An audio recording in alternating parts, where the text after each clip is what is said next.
There is a place that is spoken about only in whispers, a dark area that spawns the beginnings of urban legends, a place where anything can happen and usually does. During the light of day, it hides just outside of view, but when the sun goes down, spirits, creatures of the night, roam free, and things do go bump in the night. It is in every state and every country, and there is no escaping it, no matter how safe you feel behind your locked doors and latched windows. So we invite you to turn down the lights and turn up your radio while we join Dave Schrader and Tim Dennis, your hosts, on a journey into the darkness on the edge of town. Welcome in, everybody, to the Saturday edition of course, it's a Saturday edition. It's the first time you're hearing my dulcet prepubescent tones since last week, unless you were listening to Midnight in the Desert. This is the Saturday edition of Beyond the Darkness, a supernatural news and Parashare edition. Good morning, good evening, good afternoon, good night. I'm Tim Dennis, filling in for Dave Schrader, who is on a plane on his way back from Romania, where he was conquering Romans. That's my understanding, that there are Romans in Romania. If you don't believe me, fight me. That's what I'm saying. Right now, as we speak on Skype, I have brought back the lovely, the talented, much talented Mally Fox to help me out with supernatural news. Hi, Mally. Hi. How are you? I'm good. Thank you for having me again. Well, thank you for being back. I told you, and the people have spoken. They want you back as well. And, of course, I want you back as well. So we had to bring you back. It was mandated by the state of Michigan as well. I hear you're serving some sort of sentence. Is this true? This is like some sort of jail sentence. You've been forced to come back, and this is like work release, I believe, right? Yeah. Rather than picking up garbage on the side of the road, you get to do an episode of Supernatural News. I believe that's how this works. Yes, I would rather do that because, unfortunately, there's a lot of trash here in Detroit. Well, and not the people. I'm just saying. See. No, I love the people of Detroit. I'm saying along the road. It's not as clean as Minnesota. I was going to say, because you could have went full heel there and you could have just stuck with that and just said there's a lot of trash here in Detroit. Yeah, no, I don't need people coming up to my house and egging it. The things I've said. That would just be called Thursday if people just came up to the house and egged it. Yeah. There in Detroit. Just saying. Yeah. It's been a busy week. By the way, if you have not caught any of my appearances on Midnight in the Desert, you do have the Time Travelers Club over there at midnightinthedesert.com. You just plunk down $4.99 a month and you got yourself some archives, and you can check out all the different topics that were going on there. True Crime Tuesday, if you did not check out True Crime Tuesday this past week, by gosh, we want you to check that out too. $5 a month over there at Patreon. Go to darknessradio.com, click on the True Crime Tuesday link. I tell you, Mally, this past week, do you ever watch The Deuce on HBO? No, but I like the title. It is kind of a catchy title, isn't it? Yeah. Because if it ain't number one, it's number two. I don't know what that means. I started watching this probably about a month ago, and I was catching it on demand. I got interested in it after watching Maggie Gyllenhaal on, I think it was Seth Meyers' program, Late Night with Seth Meyers. And it deals with New York in the 1970s and Times Square, and it's kind of the seedy underbelly of New York. So it's right up my alley. Of course. So and James Franco is in it too. James Franco actually plays twin brothers in the show. Oh wow! Yeah. So one of the twin brothers is kind of an expert at setting up bars and maintaining them and making money at the bar game, and the other brother is just kind of a Weasley no good who spends all his brother's money and gambles a lot and gets involved in with the mob and not in a good way. And so there's all these different storylines that interweave throughout. And then there you see pimps and prostitutes, and you see the seedy bookstores of New York City and Times Square, and exactly how Times Square was running in the 1970s. And on this past True Crime Tuesday, we interviewed Romola Hodis, who is the daughter of Martin Hodis, who is featured in The Deuce. He's one of the big characters in The Deuce on HBO. And she has a book out there called The Princess of 42nd Street. And it was a fascinating interview. It was an hour and 15 minutes with Romola.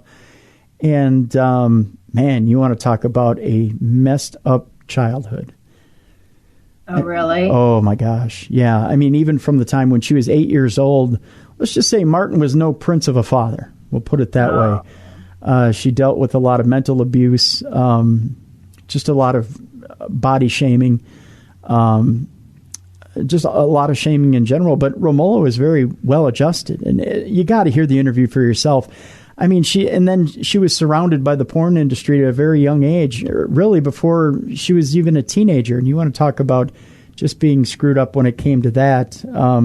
Lots of interesting tidbits from Romola Hodis, and that on this week's True Crime Tuesday. Check it out if you missed it.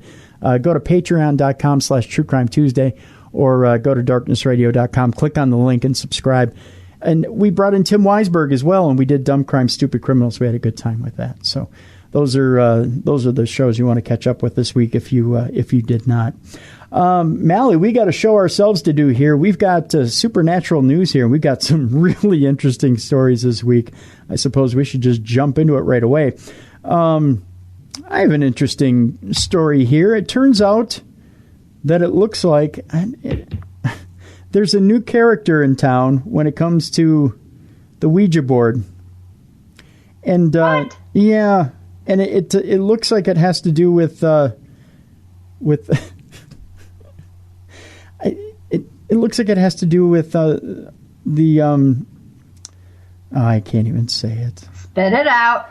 Super Mario Brothers? Okay. And hey, do you think Merch knows about this? I hope so. I really hope he does. If not, I'm forwarding the story to him. Bob Merch is the king of all talking boards. I'm just giving him a moniker right now. And Ouija is the evil Waluigi Ouija board crossover that we've always needed, maybe never wanted, but I guess we need it. There are some who find Ouija boards so sinister they won't even allow them in their home, so you'd think combining one with the evil purple-clad Nintendo villain Waluigi would create the most devilish device known to man. You would think so, but you'd be wrong. So wrong, because Waluigi, it's even hard to say, Waluigi. Yeah. Waluigi is nothing but pure joy, according to this article. Illustrators Marlo Dobby and Nisa Oru of Portland are responsible for this particular piece of 8.5 by 14-inch wonderfulness, and while it predictably sold out in 2017, it is now thankfully in stock in limited quantities. They retail for $20, which is cheaper than a normal Ouija board, surprisingly, despite this version being infinitely cooler.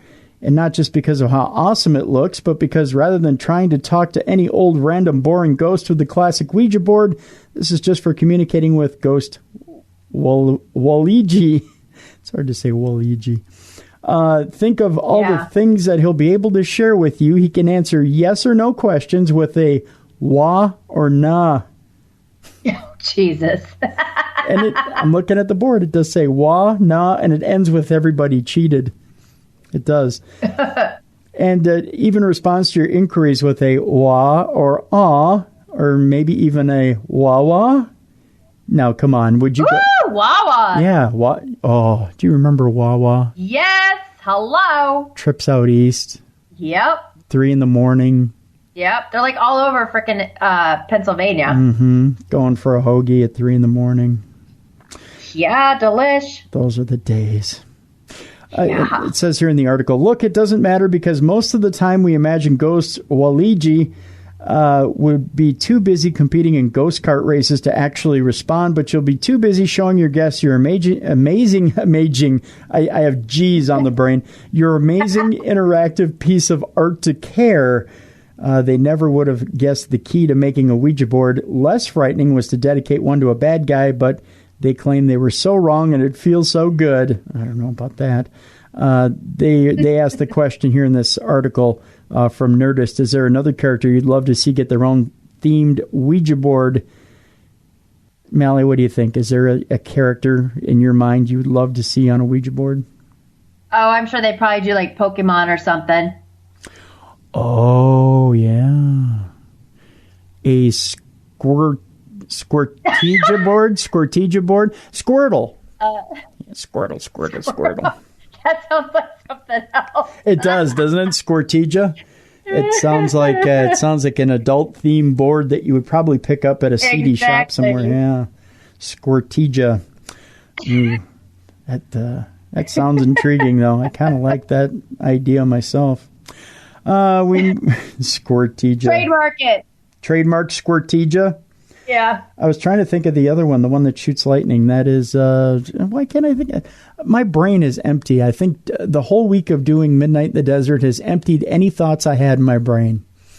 The other one, shoots lightning, little yellow guy, is, I know people are emailing. Pokemon? They're all Pokemon. I don't know anything about it except for that little yellow creature. You got to catch them all, Mally. It's I'll think of it the minute we get done with this show. I should ask my 31-year-old brother who just moved out of my parents' house what the name is.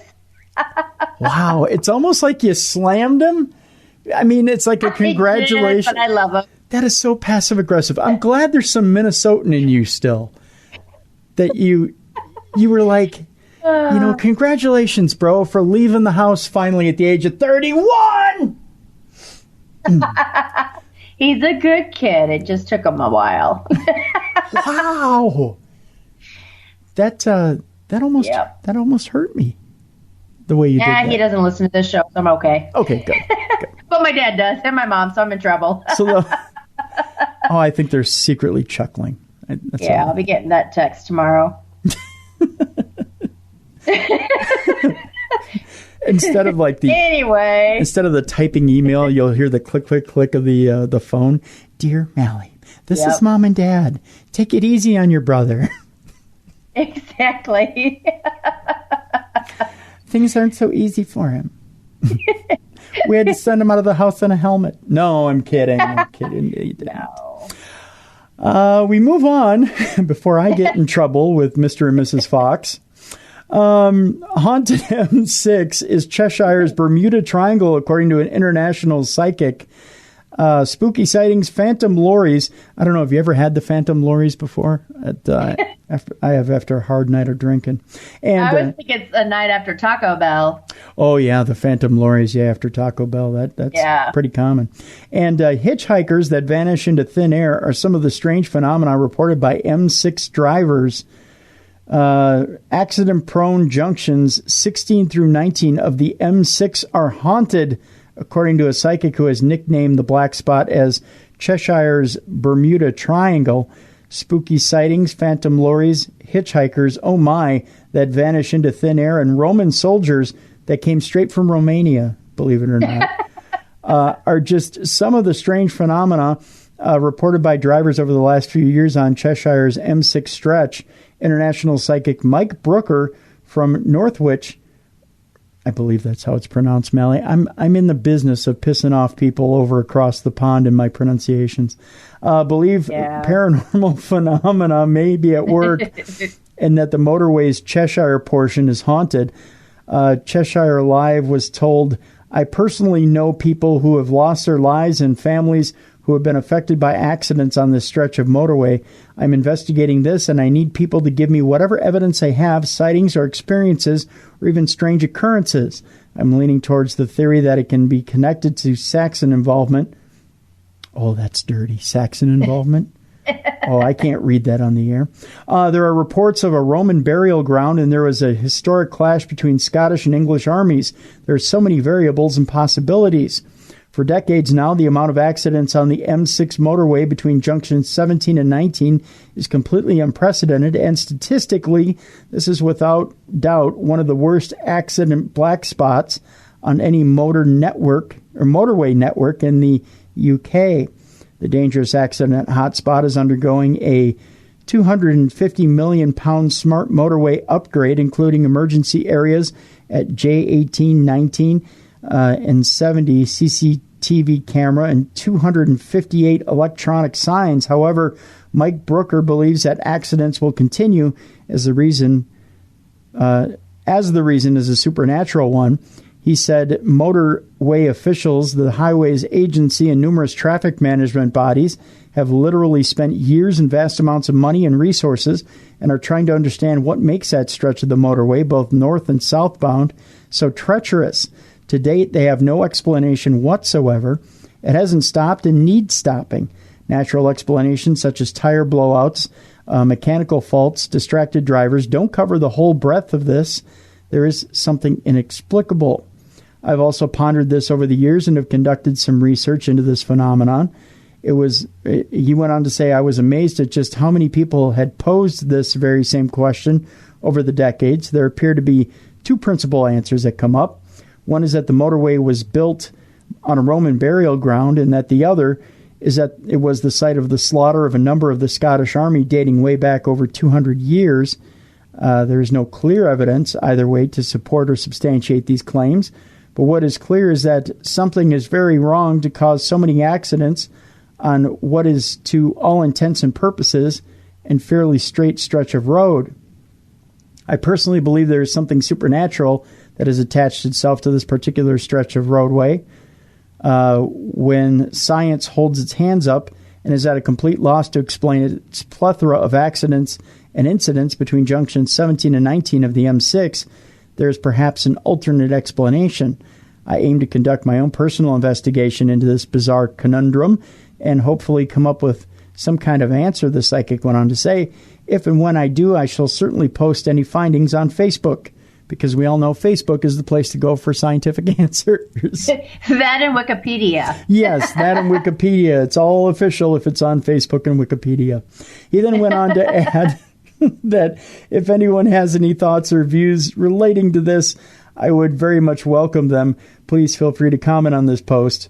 It would be truly interested to hear them, or I would truly be interested to hear them. He went on to say, if you'd like to help Mike with his investigation, you can contact him on Facebook or email mike.brooker@outlook.com. There you go. There you go. Ghosts in the highway, Mally. It's bad enough that road construction takes up half your year, but ghosts are just a whole different thing. Yep. You got a story for us, sir? Yeah, I do, actually. So the musician Post Malone, yes, he doesn't just have bad luck. Yes. He might actually be cursed by a paranormal entity. Uh-oh. So, yep, exactly. He's had a lot of bad luck lately. So apparently, paranormal investigators take, quote, hold my beer, bro, quote, unquote, to a whole new level. One that involves mystical curses and evil spirits rather than a bump on the head or a sprained ankle. If only Post Malone just stayed out of it. It's no secret that the rock star rapper has had some pretty terrible luck as of late. He even tweeted, God must hate me, LOL. In the span of a few weeks, well, it probably hates him because he's got those tattoos on his face. But probably, anyway. Yeah, you're right. Hopefully he stays a musician for the rest of his life. Could try and get a job interview at those. But I'm just saying. You're starting to sound like his mom now, Mally. I know. It's just the conservative part of me. In the span of a few weeks, Malone almost died in a plane crash when both wheels of his private jet blew out during takeoff. His Rolls Royce was T-boned in West Hollywood, and his old house was violently robbed. Not quite sure what violently robbed means, but it doesn't sound good. That means they hit the house really hard. Yeah, apparently. And some think all of his bad luck has to do with the wicked curse. TMZ has been floating around a pretty convincing conspiracy theory involving Ghost Adventures' Zach Baggins and what's allegedly the world's most haunted object. Apparently, Malone visited Baggins' Haunted Museum in June and encountered a Dybbuk box, which is, if people don't know, it's a box from Jewish lore traditionally used to contain malicious spirits. After downing a couple of beers, Baggins felt compelled to touch the DBIC box and remove its protective case. While he was touching the box, Malone put his hand on Baggins' shoulder. This is apparently all it takes to trigger a curse, according to the famed paranormal investigator. Baggins told TMZ that Malone was freaked out by the encounter, and a video showed the singer frantically trying to convince the Ghost Adventure star to leave the room and stop messing with the evil box. Eventually, Malone and Baggins left, but unfortunately, it seems like they didn't leave soon enough. So if Malone is actually haunted by a Dybbuk box, a Google search reveals a wealth of internet witches willing to remove curses for as low as $250 a pop. Who knew it was that easy? That's it? Yep. Well, he has that much money, doesn't he? Heck yeah, if you got a private jet, I think you're fine. I think you got $250 in your bank account. Now, did you see the footage of him trying to land in the plane with the gear coming down and the tire blown up? No, I did not. It was a little scary. I'm not gonna lie to you. I mean, not to the point where I get all, shaken up like he was, but it was a little scary. Yeah, I'll give him that. I mean, not in a I'd give up all my worldly possessions and start praying every day for 20 hours a day type stuff. But, I'd be a little shook. He looked a lot more shook than he should have been. But have you ever seen Post Malone in different interviews and stuff? Yeah, I have. Doesn't he seem a little soft to you? I mean, I know I'm going to get emails from this, but Post Malone seems a little soft to me. I think he seems like a really nice guy. He's not all hard edge like some of the people out there. Right. Yeah, no, don't get me wrong. I mean, he's a nice guy, sure, but he's soft. Let's face it, Melly, you've traveled a lot, Mm-hmm. I mean, you had the show Ghost Bait, right? You were traveling for Ghost Bait. You've got the new show coming out, Monster Bait. You've got that deal coming out, right? Yeah. Monster Bait. Look at my furry palms, I think is the name of the new show. And I'm the monster baiter. Yes, you're the monster baiter, right? And that new show's coming out. So, yeah, I mean, you're traveling all over the place. You're the world traveler. If you had a little bit of a problem with the landing gear on a plane, you wouldn't get all soft and start talking about reevaluating your life, would you?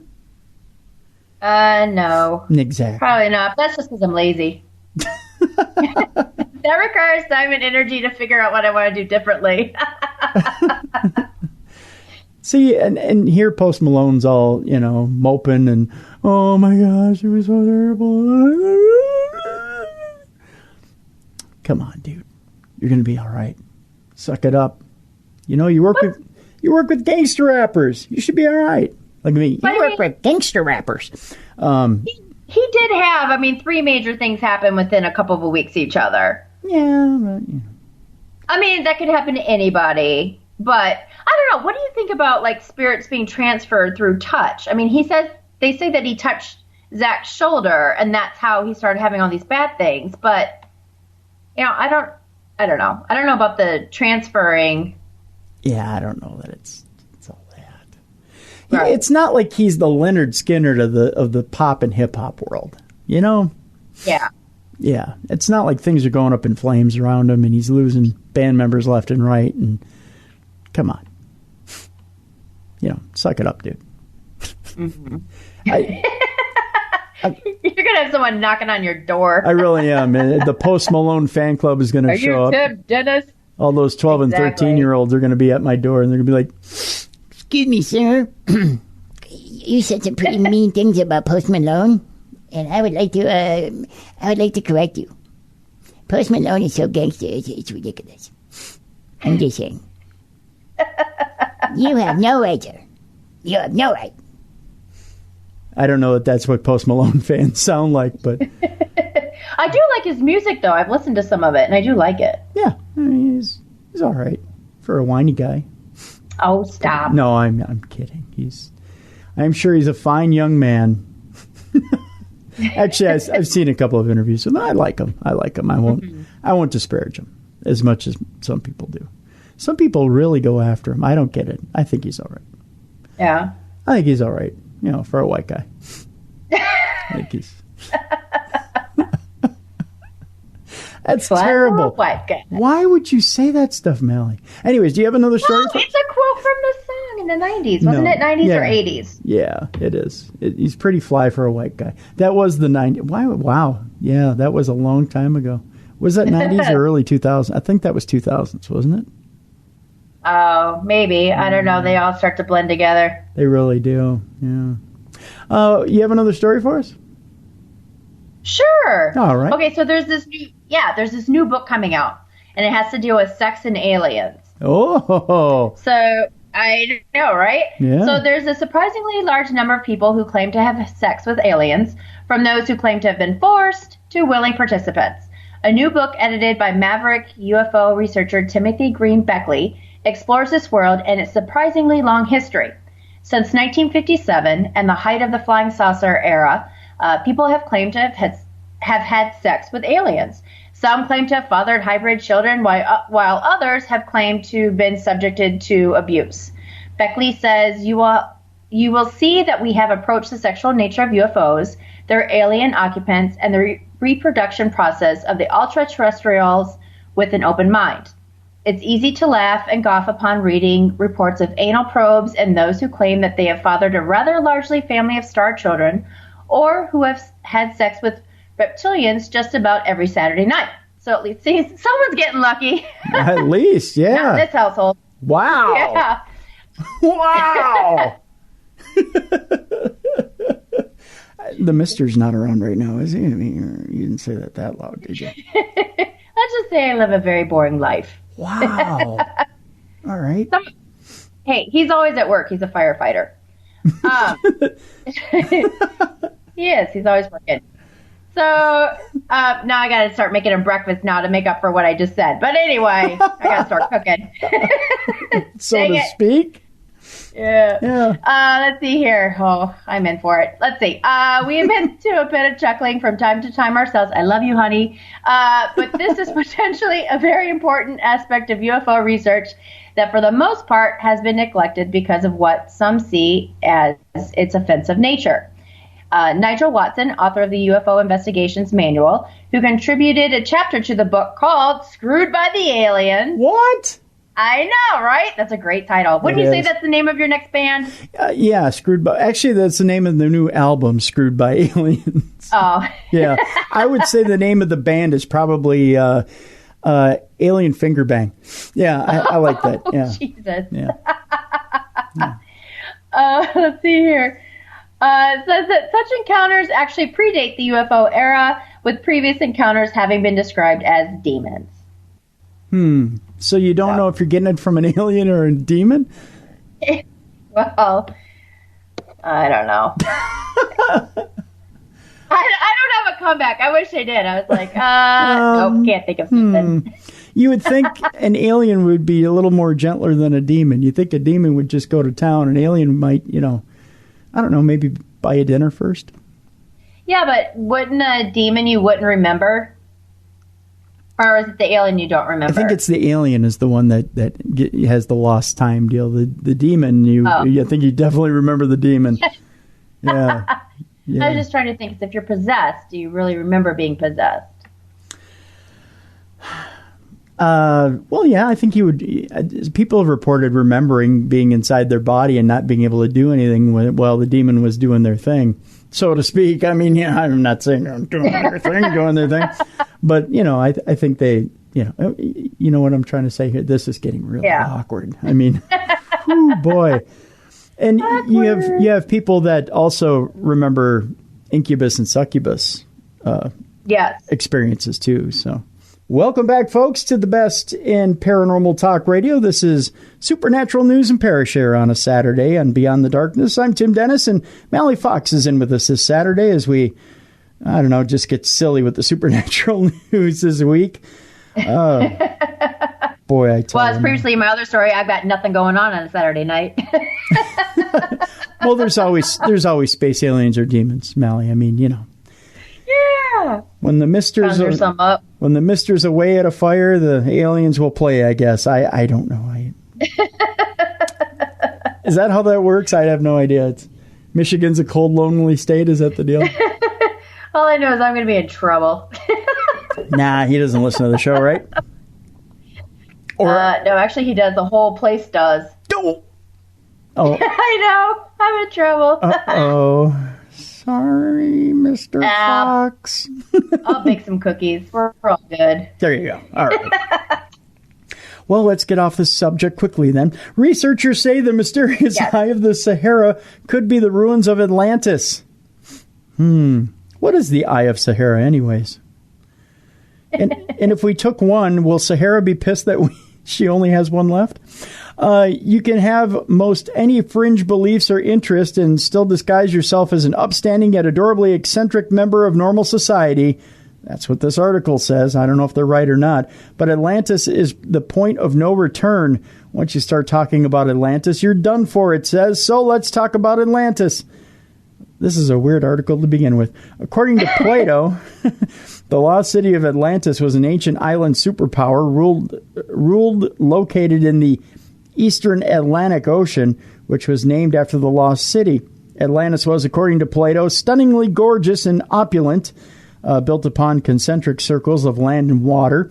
It was wealthy and powerful beyond measure until, in the course of one day and one night, the whole thing went sideways, and a cataclysm wiped the city of Atlantis off the map and out of the history books. According to some esoteric traditions, Atlantis was the birthplace of the so-called mystery schools that wove their way through Western philosophy after the city's destruction. The accepted explanation for Plato's story of Atlantis, however, is that it was just a story meant to teach a lesson of morality and show Plato's philosophy on governance. Still, there are countless people who believe that Plato was talking about a real place that was destroyed by a real cataclysm. Plato himself says, in effect, I know this sounds like nonsense, but I swear I ain't lying. I'm surprised Plato used the word ain't, Mallie. Yeah, exactly. Well, nobody's perfect. Well, they didn't have the Webster Dictionary back then anyway. Yeah, that's true. That is true. But we've never found evidence, and now that we can image the seafloor and have found evidence of sunken cities, shouldn't the fact that we haven't found Atlantis put this whole thing to bed, is the question. Well, what if we haven't been looking in the right places, is the question. What if the ruins of the island-bound seafaring superpower were sitting right under our noses the whole time and in the middle of the Sahara Desert? That's a good question. It sounds like a stretch, yet that's what a new video by YouTube channel Bright Insight is proposing, building off the work done by George S. Alexander and Natalice Rosen in the documentary Visiting Atlantis, in a 20-minute long video that's surprisingly clear, sober, and well-edited. Oh, that's always nice to be sober and well-edited. Yeah.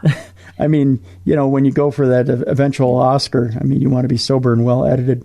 Bright Insight lays out the case for I believe it's the Rikat structure, also known as the Eye of Sahara, being the true location of Atlantis. The Rikat structure is an earthen structure of unknown origin in Mauritania on the northwest coast of Africa. It consists of concentric circles of raised ground bordered by the mountains to the north and facing the sea to the south. It's very big, and it also happens to be almost the exact same size as the measurements that Plato gave for Atlantis, depending on how you interpret ancient Greek units of measurement. Plato states that the city of Atlantis was 127 stadia in diameter. According to dictionary.com, one stadia is approximately 607 feet. This is the conversion used in the video, which works out to about 127 stadia, equaling about 77,089 feet and 23.49 kilometers. Measuring the Rikat structure in Google Earth, or Reshat, one or the other. You Reshat, I Recat. We meet in the bathroom and see who gets it out first, I guess. I don't know. It gives a diameter of about between 22 and 24 kilometers. That's pretty close to the measurement for Atlantis. However, other sources say that a stadia is between 607 and 630 feet, which doesn't seem like a big difference until you realize that 27 feet of variance per stadia multiplied by 127 stadia comes out to 3,429 feet. And if you're drinking during this article, you're now thoroughly confused. While that's the upper end of the possible variance, it has to be said that the structure would fit the bill a bit less if it was 3/4 of a mile too small. It's not a lot, but it sure would be perfectly exact. The surrounding areas match the description of Atlantis fairly note for note as well. Plato describes the city as being bordered to the north by mountains, notable for their great number and beauty. The structure is indeed ringed by mountains to the north. In the video, mention is made of geologic surveys which show that the mountains to the north of the Eye of Sahara had waterfalls falling from them when the Sahara Desert was not yet a desert, which would be fairly noteworthy. Further arguments made include the timeline of the fall of Atlantis matching pretty nicely with the proposed date of the Younger Dryas impact hypothesis, which argues that the impact of a comet or asteroid triggered the Younger Dryas period of rapid and sudden climate change and sea level variation. It's an interesting proposal and a surprising one. Usually, when you watch a YouTube video on subjects like the lost city of Atlantis, you come out of it measurably dumber for having done so. It's hard to believe that if there is an argument this convincing to be made, ignoring whether it's true or not, somehow we haven't heard it before. That generally means something is either being deliberately suppressed or is easily and thoroughly debunked. Unfortunately, it usually is the latter without the credentials to make a real judgment. We will say this. It's certainly more interesting in the topic of Atlantis, or it is more interesting in the topic of Atlantis than it would have been before, and we're kind of glad that it's out there. So there you go. We will move on here to the next story. Let's see here. German scientists, Mally, will pay you 10,000 euros if you can prove that you have superpowers. Ooh. Yeah. Do you happen to have one hidden somewhere? Putting my foot in my mouth. That's a superpower? Wow. Well, you can pick yourself up 10,000 euros if you can prove that. If you think you... Wow. I don't think I have a superpower. How about you? I was going to say, if you can put your foot in your mouth, you've either got a superpower or you got something you can collect ones on a stage with. Yeah, exactly. Just saying. If you think you can move small objects using only the power of your brain, if you can find water using a simple divining rod or maybe just transmit thoughts telepathically, you can prove those superpowers. A group of scientists in Germany would love to reward you with 10,000 euros or $11,700. I know it seems like a small amount. Oh, sure, you put the little red cape on, and oh, sure, you jump out the window, and oh, sure, if you don't fly and hit the sidewalk, well, then you don't get the money. I don't have any superpowers, Mally. None whatsoever. Incredibly bad luck at times. Is that a superpower?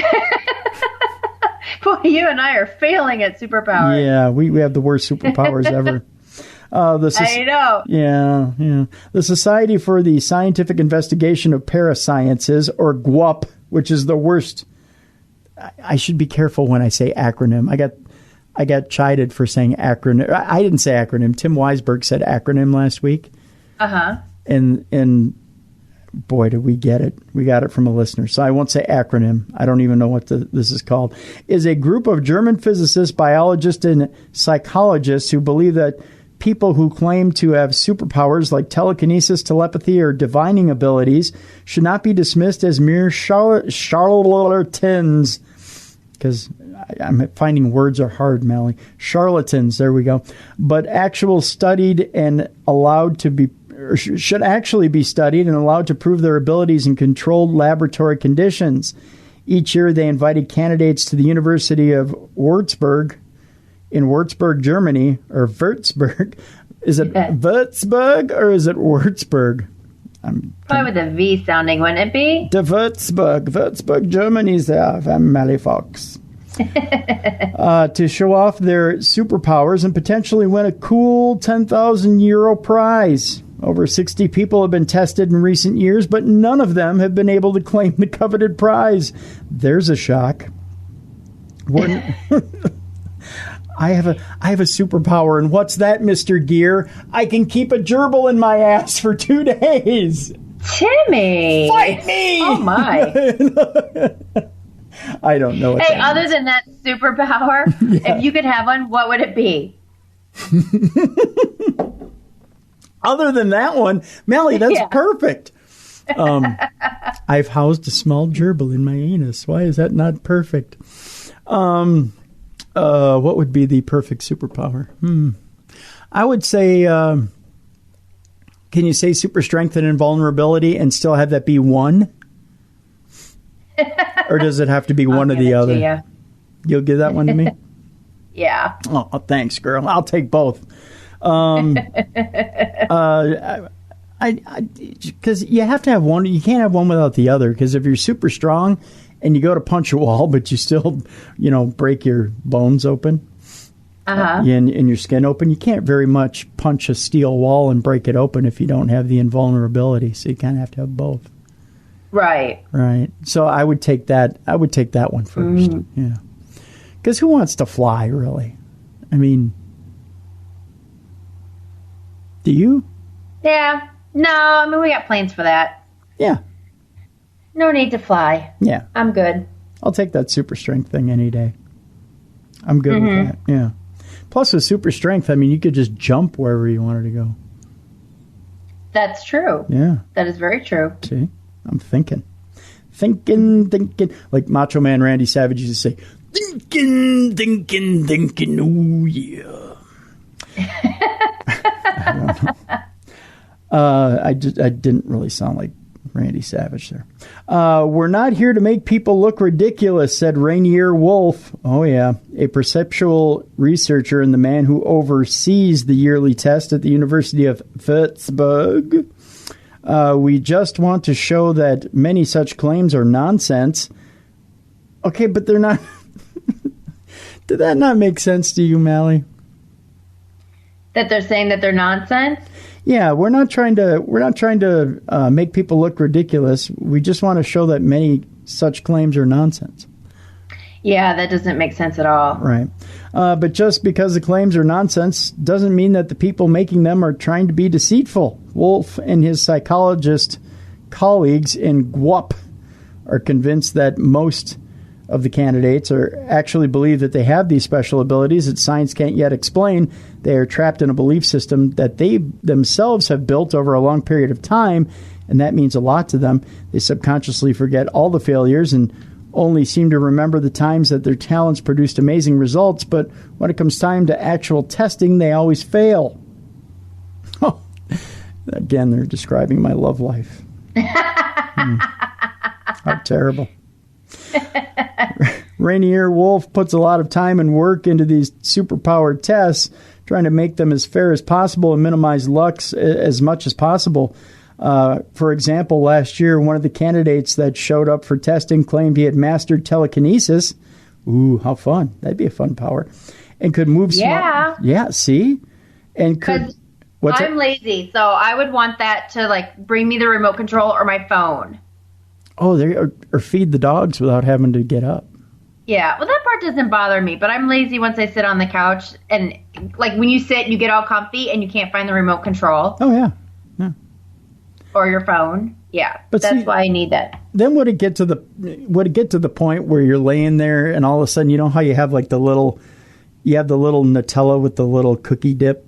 Would you actually start doing that with your telekinesis so you wouldn't even have to use your hands? No, that's too lazy. Oh, come on! But because I'm gonna work for the Nutella. I'll work for the Nutella. Are you sure? Yeah. Because at this point, you're all settled in on the couch. You're laid out. It's so nice. It's Sunday afternoon. You got the Netflix going, and there's no reason to use your hands. Well, I think earlier in the I didn't even go there. I think earlier in the program we might have established a reason, but I'm just saying. You got the Nutella there, and you're like, okay, I could dip the cookie in the Nutella, so to speak. But I could just let telekinesis take over, and here I don't have to do a thing. No, I'll work for the Nutella. All right. Yeah. That just all sounds like double speak to me. I don't know. So Rainier Wolf says he puts a lot of time and work into these superpower tests, trying to make them as fair as possible and minimize luck as much as possible. For example, last year, one of the candidates that showed up for testing claimed he had mastered telekinesis and could move small objects with the power of his mind. So Wolf had him move a small piece of paper that had previously been covered with a glass lid so that wind or other air currents couldn't interfere. The man tried to move the piece of paper for several hours, Mally. Several hours. You'd have like a brain freeze. Something. I would think by that point he'd have had a stroke. Yeah, before he finally gave up. There was also a so-called geopathologist who claimed to be able to use a small pickaxe to detect water sources, pipes, or even electrified wires. That guy's going to die soon. I don't know how to... Yeah, that sounds dangerous. Yeah. So Wolf had him identify which of the power cables in a university classroom were actually electrified. Oh, dear God. After preparing for several hours, he got 26 cables right out of a total of 50, which is pretty much the average any normal person would guess, according to the rules of probability. Third candidate claimed to be able to levitate, but she too failed miserably multiple times before finally accepting defeat. But one thing that all these candidates and the dozens who came before them had in common was that they didn't let this failure crush their conviction. In fact, Professor Rainier Wolf says that this is their true superpower, this ability to find excuses and retain their confidence in their abilities. Oh, he's such a cynic, that Rainier Wolf. I think most Germans are, though, I think. Oh, that's not nice. Well, I'm just saying not like German Americans. I'm saying most Germans that are still there. Fortune tellers that way. Fight me, Germans. That's my theme today. Just fight me. Fortune tellers will say that the stars weren't properly aligned. Spiritualists will say that secret forces prevented them from reaching their goal, while others will simply blame their failure on fatigue or working or stress. There will always be something, that's for sure, according to Wolf. Even when the results of the tests are catastrophic, candidates will find the strength to continue believing in their abilities. Take Heinz Krieger, for example, Mally, a diviner who swore he could find water using his 2 divining rods. In a test where out of 10 covered buckets, only 1 contained water. Oh, gosh. Krieger was challenged to find the right bucket in at least 7 out of 13 attempts in order to prove his gift and earn the €10,000 prize. He didn't find the water bucket even once in that whole series. Still asked by reporters if he still believes in the superpower, he said, of course. He doesn't even know why it didn't work during the test, but his superpower is definitely not his imagination. So, if you think you have a true superpower, you're willing to prove it for a chance to win €10,000, you can go to the GWUP website and apply. Who knows, you may be the first person to finally convince these scientists and claim your financial reward. And the worst thing that can happen is you can meet some cynical German people and, have a beer with them. Yeah, you'll have to interview them on the show if they make it. Yeah, absolutely. I was the guy that found water. I was the guy that managed to pick his nose with a long hoe. Just saying. Yeah. Hey, do you remember that show That's Incredible with that guy that, wasn't it like a phone book or something? He was trying to do the pages. Yeah. Remember that? Yeah.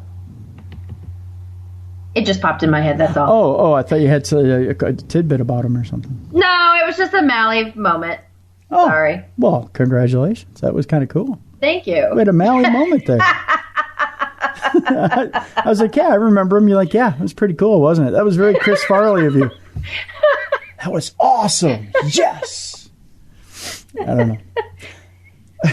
Yeah, I didn't have anything else to say. Okay. No, it was cool. We had a moment of wisdom. I just thought of the guy. I feel like for a moment, like I was either John Davidson or Fran Tarkington, and you were Kathy Lee Crosby, and we were kind of living that moment out together. Yeah, you had the wingback hair, the feathered back. Yes, exactly. Yeah. Memories. All right. Yeah. Oh my gosh. Mally, I don't know how many times out there in Michigan you've tried to harvest marijuana with robots, but it's pretty hard. I don't know if you've tried. Yeah. There's one company, though, that's figured it out. Congratulations. The legal hemp industry is booming, evidently, and like many commercial ag sectors, automation is coming. Oh, God. Dave did this to me on purpose. Why? Is it a big word? No. It's robots. Oh. No, it's Skynet. Dun, dun, dun, dun, dun. The commercial marijuana business is now being run by Skynet, and our weed will never be the same. You damn monsters. It could be worth more than $57 billion in the next decade as the sector comes from out of the shadows and rapidly scales up and is taken over by Skynet, evidently. Enterprise services and suppliers are springing up faster than, well, weeds. I hope you get the pun. And they're saturating the industry with new technology. A company named Bloom Automation is on the verge of deploying smart robots that can harvest the sensitive crop at scale more efficiently than human workers. And you know what that means, Mally. First they take over our work, then they take over our crops, then they take over our families, and then they grind our bones to dust. And then I win the Twinkies. That's how it works. Then Dave owes me a box of Twinkies. Just saying. Automation has become a major force across the agriculture industry. Farmers, big and small, are adopting everything from self-driving tractors. Oh, don't do it. Don't do it, farmers. And robotic harvesters to drones that monitor crop health and watering needs. Automating marijuana harvesting has been a trickier proposition, mainly because the robots get high while they're doing it. I'm just waiting to see if you figured this out. It's been done by hand because the product you want is very specific, John Goa, CEO of Bloom, told the reporter on a recent call. A traditional machine would chop it up. At the end of the day, cultivators are selling this for quite a lot of money. So human harvesting has made sense. But that's changing as increasing competition has created a glut in the market in places like California and Colorado, where marijuana is sold legally at the state level. You used to be able to sell a pound of marijuana for $3,000 2 or 3 years ago, said Goa. Now in Colorado, prices are close to $1,200 or $1,000 a pound per I said because the hoe is selling them wholesale. Oh my God, my lips don't want to work. That's what she said. If a supplier's processing, see what I did there? If a supplier's processing rate is $150 per pound, they're going to run into trouble.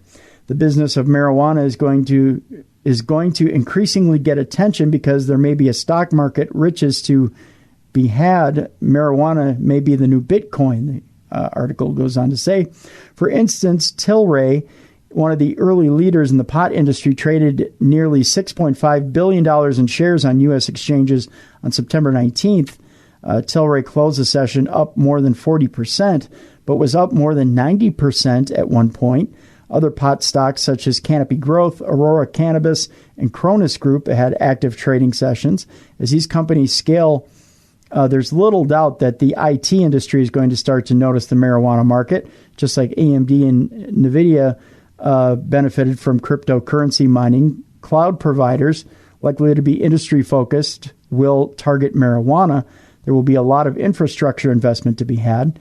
Compliance and cultivating costs, in addition to processing, make growing cannabis an expensive proposition. In California, there's now speculation that marijuana may drop to a floor of $500 per pound for wholesale. And that's all because of robots. Robots in the cannabis industry, Mally. Robots has taken all our weed. They're bogarting the weed. That sounds kind of funny. It does, doesn't it? They're taking all our weed, man. We go to Denver, Mally.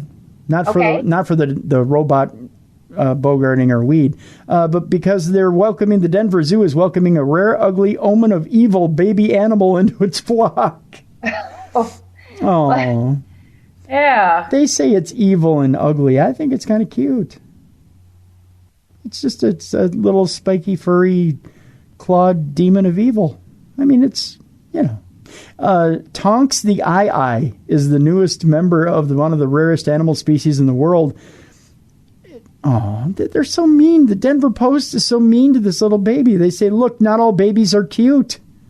Oh, unfortunately. Yeah, but all mothers think their babies are cute. That's right. You can't tell Mom There's Hammond. some ugly ones out there. There are. They all look like Winston Churchill except for this one. I'm just saying. Unfortunately for the latest baby critter born at the Denver Zoo, Tonks the Eye is simply one of the less fortunate in the beauty department. Oh, God, I hate even reading this. He's such but sometimes they're so ugly that they're so cute. You know what I mean? Exactly. Like they're so ugly that it makes them cute. Right. Her beady little eyes are yellow. Her face is mostly bald. My head's bald, too. And my gosh, those skeletal fingers. Aw. In some cultures in the animal's native Madagascar, the appearance of the eye is an omen of evil. There's nothing wrong with that. I am too. I mean, it seems only right for a baby whose parents are named Bellatrix and Smeagol. It's kind of funny. But the little girl's birth last month in Denver is a boon for biologists attempting to save one of the most rarest species in the world. Only 24 of the lemurs live in 7 zoos across the U.S., according to the Denver Zoo. It's unclear how many live in the wild because of the nocturnal primates that spend almost all their lives in trees and are notoriously hard to glimpse. During a startling appearance, eyes have a number of unique characteristics. They search for grubs in trees by tapping on the wood. I bet they do. And listening to the... Oh, I know. And listening... You think I've changed in all these years now? Really? I know. I shouldn't be surprised whatsoever. Do you think I woke up one day and became a priest? Lord save us if you did. You know something's wrong then, right? You know that... Yeah, exactly. Yeah. You would have to get a psych eval on me if I woke up one day and dedicated myself to the priesthood. I'm just saying. And so they I think it's apocalypse now. Exactly. They search for grubs in trees by tapping on the wood, if you know what I mean, and listening to the echo and to find a cavity, the mammalian version of a woodpecker. Like a rodent, their incisors never stop growing. The lemurs spend most of their lives alone. I feel their pain. According to the Duke Lemur Center, a cursory glance through Google images of adult eyes seem to show that little Tonks will grow more beautiful in time. Aw, those little ugly ducklings. It blossoms. Yeah, they're possums. The hair will grow in on their face, and her eyes will become more proportional. And eventually they'll straighten out. We call it the Shawn Michaels syndrome.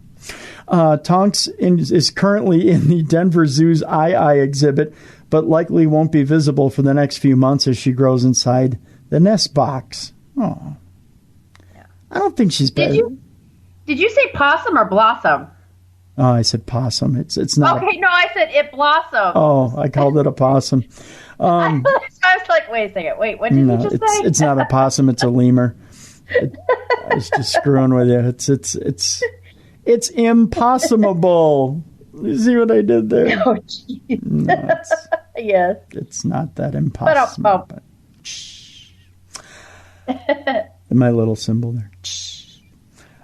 Do you have more stories for us?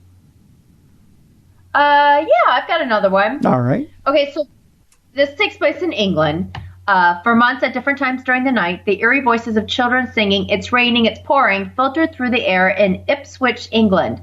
The singing occurred at different times, but always at night.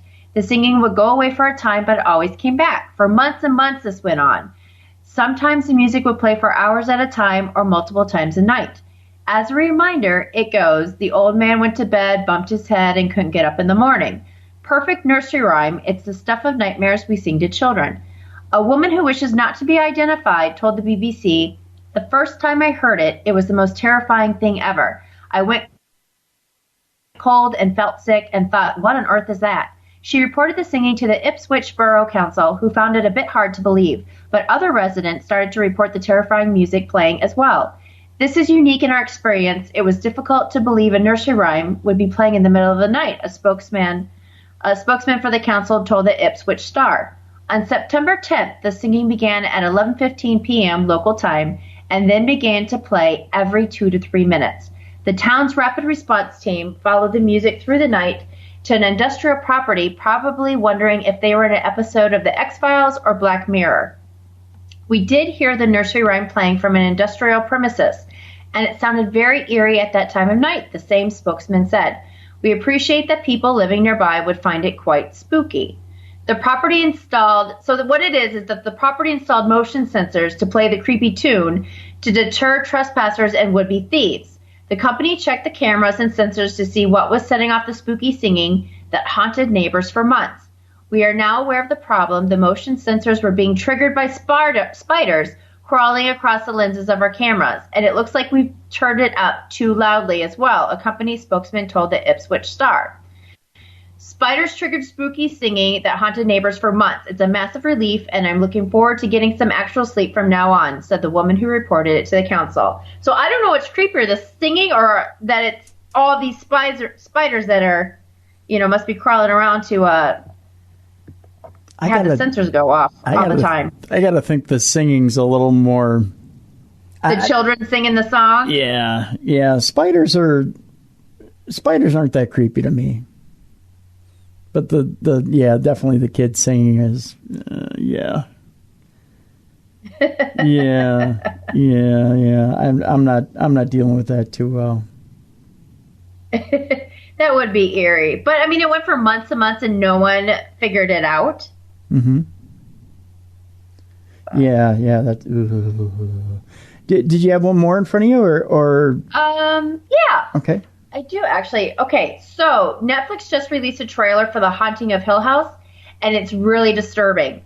The Haunting of Hill House is Netflix's latest series based on the Shirley Jackson novel of the same title, and it's got a new chilling trailer. The latest project from horror director Mike Flanagan, The Haunting of Hill House, tells the tale of a family growing up in a haunted house. It bounces from past to present as we see how the creepy house has driven the family apart and played with their minds. The trailer shows the children asking their mother about very dark things that could happen to them. They ask, what if I dream you sent us away into the dark and we get hurt? And what if I'm so sad and scared of the dark out there that I put poison in me? And then it cuts to scenes in the future where the grown children encounter those very same fears, all while an eerie piano plays. Flanagan previously directed the Netflix film Gerald's Game, a psychological horror film based on Stephen King's novel, critically acclaimed slasher flick Hush, and dark fantasy Before I Wake. This will mark Flanagan's fourth Netflix title and his first television series. And other directing credits include Oculus and Ouija or Origin of Evil. And The Haunting of Hill House, it premieres on Netflix on October 12th. Well, there you go. I watched the preview. I thought it looked good. Really? Yeah. Huh. I think I'll definitely be watching it. Very cool. Very cool indeed. Mm-hmm. We got a few more stories here. Wow, we got a lot of stories, actually. Holy cow. Holy cow, Mally, we got a lot of stories here. Let's get through them as in the order in which they appear. When Fire Chief Donald Tucker, be careful how you say his name, Mally, arrived at the scene early Monday morning, it was exactly as a 911 caller had reported. When he got there, he found flames shooting from a hole in the ground, but didn't know where it was coming from. He said, when I got there were flames 8 or 9 feet high shooting out of a hole about 2 feet in diameter, said Tucker, chief of the Midway, Arkansas Volunteer Fire Protection District. It burned that way for 30 to 45 minutes before it went out. A closer look revealed a scorched rim. I don't know why I'm laughing. And a hole about 3.5 feet deep. That Tucker said made a sharp 45-degree turn at the bottom. Oh, that's a painful one. I took a temperature reading of it, and it showed 780 degrees inside the hole, if you know what I mean. Tucker recalled, but what caused it, I have no idea. There are no gas lines nearby, and there was no smell of natural gas. I'll just let you... I don't know why I'm laughing once again. I should have left this one for last. I really should have. The fire crew responded to the report of flames shooting out of the ground around 4:15 a.m. on Monday. Tucker said he didn't think the odd occurrence was caused by a meteor. There's no sign of a strike, no splashed dirt around the edge, he said. It's on private property right off the edge of town. Social media conjecture has taken off, with some believing it was flaming space junk. That's the name of my new band, by the way, Flaming Space Junk. There you go. There you go. That landed at the site. Others believe it had to be a meteorite. Midway is an unincorporated area northwest of Mountain Home, Arkansas. Tucker said an employee from Fayetteville-based Black Hills Energy Gas Company arrived and took photos at the scene. A spokesman for the company confirmed a technician was sent to check it out. Although Black Hills Energy does not provide natural gas service in Midway, Arkansas, the local fire department contacted us to assist with their fire investigation, said Black Hills spokeswoman Amy York. Our technicians responded and detected no natural gas in the area. We will continue to partner with the fire department in their investigation as needed. Tucker alerted Jim Serzchula, the director of Baxter County, Arkansas Office of Emergency Management. Serzchula said he arrived at the scene after the fire had gone out, but the cause remains a mystery. At this time, we don't have a clue what it is, he said. We do know that it's not natural gas. We've been trying to find out whose property it is. One clue, perhaps?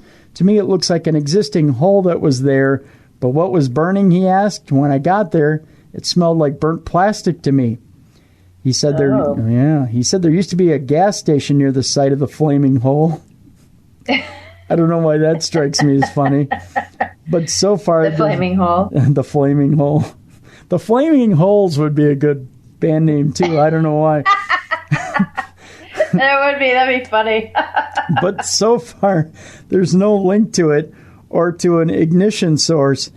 He also has been trying to reach the local phone company, which has lines in the area. Serzchula said that there were flashes of lightning from storms north of the Flaming Hole Sunday evening, but no reports of fire coming out of the ground until early Monday morning. He acknowledged that he's concerned. We're just trying to figure it out, he went on to say. So there you go. The Flaming Holes, Mally, playing at First Avenue this Saturday night. The Flaming Holes. Yep, headliners. They're headlining. They moved up from the 7th Street entry, and they're playing the main room now. We're so proud of them. They're one of us. Yes. The Flaming Holes. A dad is frozen in fear after spotting something floating above his baby's cot. And no, it's not a flaming hole. Oh, geez. No, I don't know. Previously, a doll mysteriously appeared in the 13-month-old's cot at the family's home in Blythe, Northumberland. Stephen Armstrong climbed into bed. He spotted something which left him as white as a ghost on his baby monitor, which you can watch above in the article that you can't see because it's on my iPad. A creepy white light hovered ominously above his 13-month-old Ella's cot. He said, I just froze and I didn't move, admitted the 31-year-old. I don't usually believe in spirits or stuff like that, but this was creepy, he said. Chillingly, it isn't his or little Ella's first spooky encounter at their family home in Blythe. Previously, as she slept, a doll mysteriously appeared in her cot.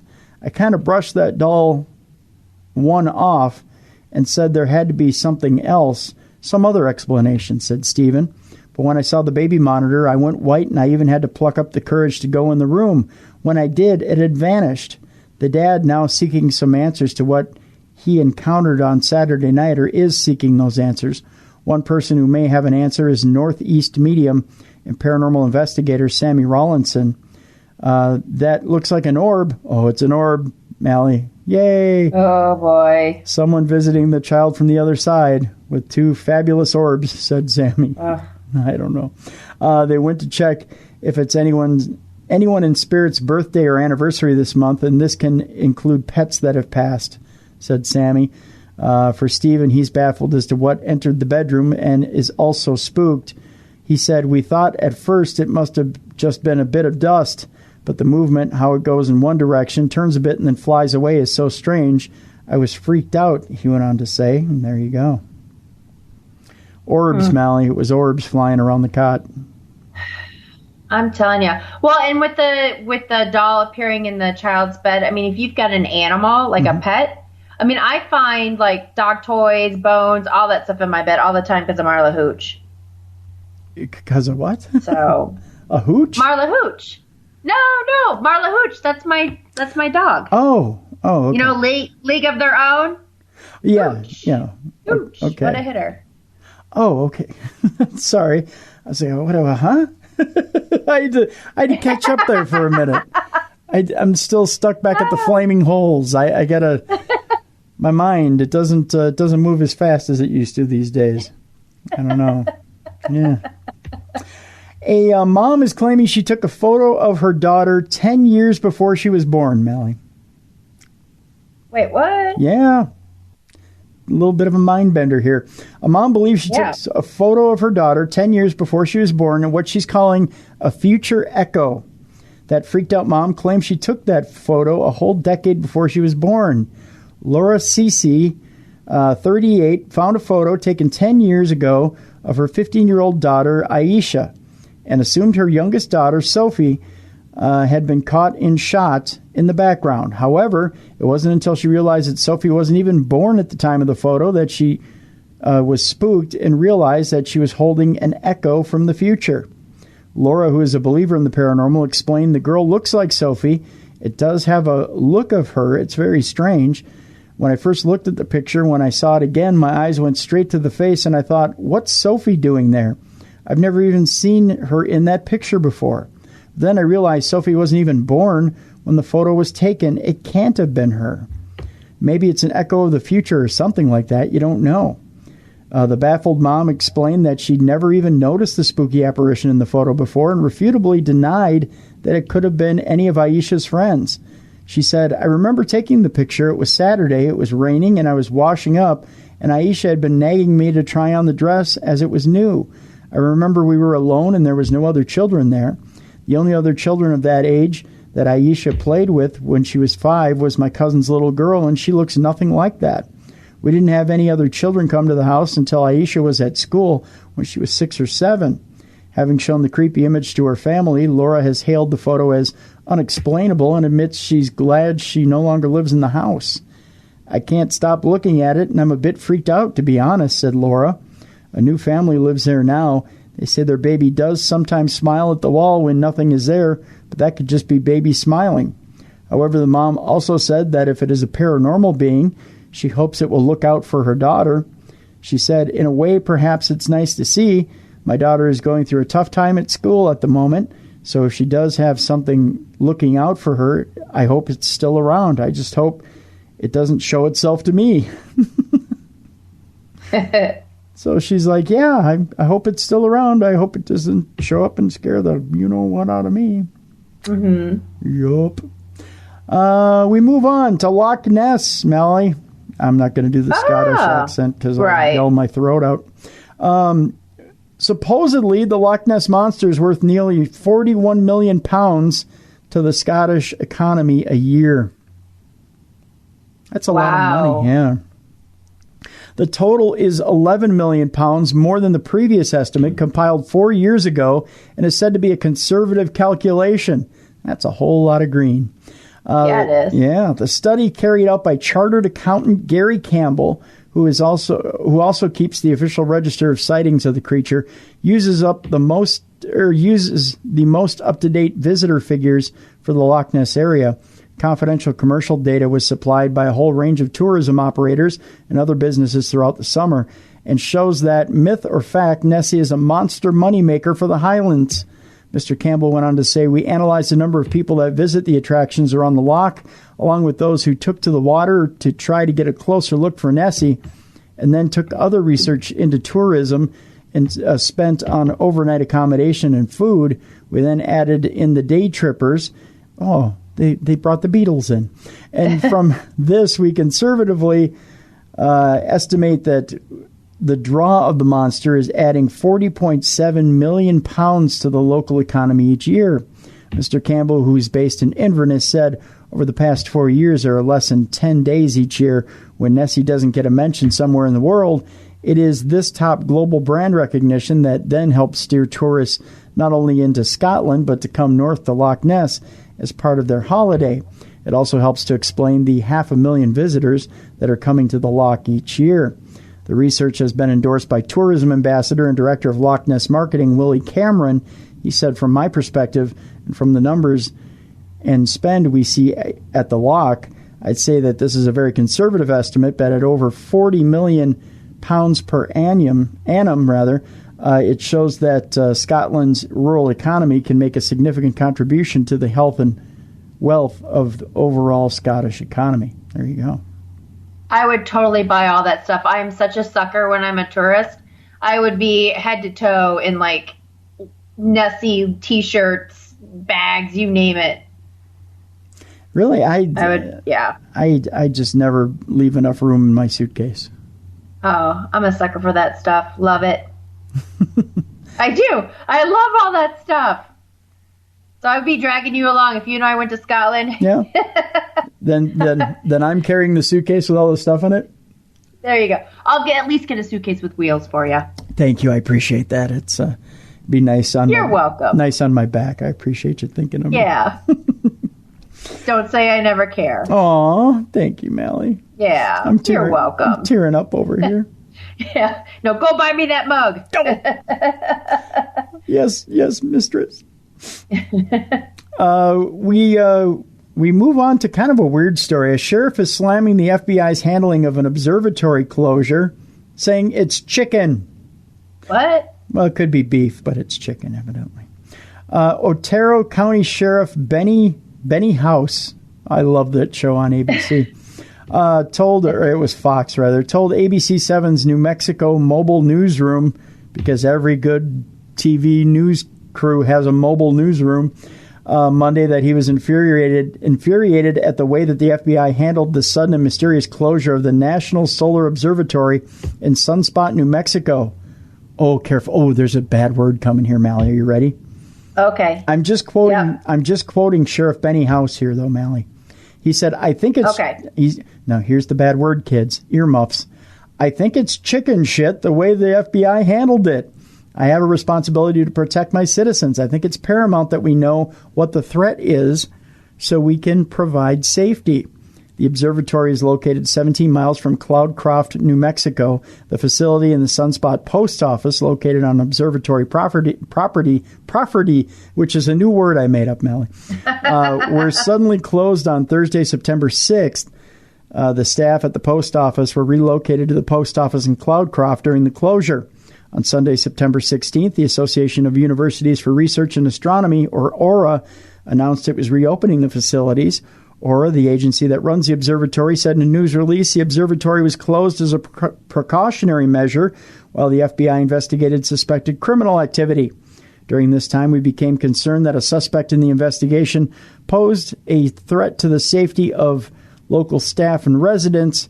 For this reason, AURA temporarily vacated the facility and ceased science activities as opposed to other activities, such as sacrificing virgins at this location. Mm-hmm. The decision to vacate was based on the logistical challenges associated with protecting personnel at such a remote location and the need for expeditious response, that's a good band name too, to the potential threat, AURA said in a news release. ABC7 has reached out to AURA and the FBI for additional information on the alleged criminal activity and the suspect in question. AURA has not returned any of the numerous phone calls made. So there you go. Now, see, I'm afraid of authority, so I would never publicly say anything negative about the FBI. You wouldn't call them chicken shit? No, I would be afraid that they would do something to me. Really? Yeah, What are they going to do?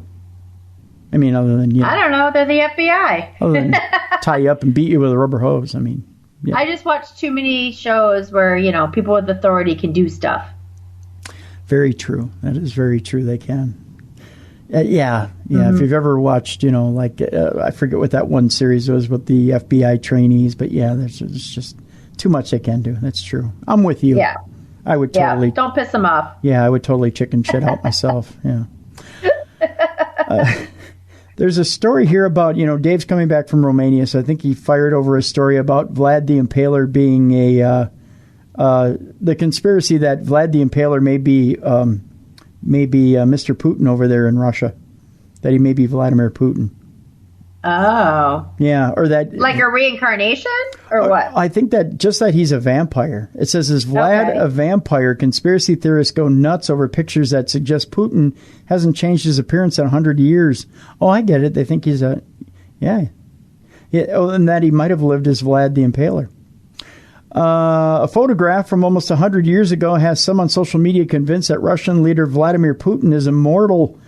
The picture taken in 1920 shows a Russian soldier who has an uncanny resemblance to the country's current leader.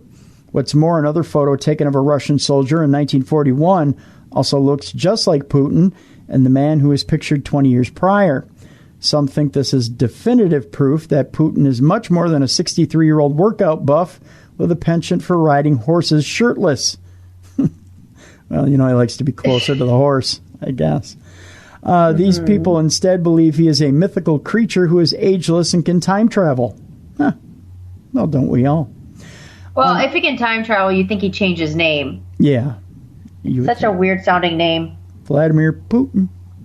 On social networks, Disclosed.tv reports on social networks are circulating pictures from 1920 and 1941 for which some people claim that they are pictures of Russian President Vladimir Putin.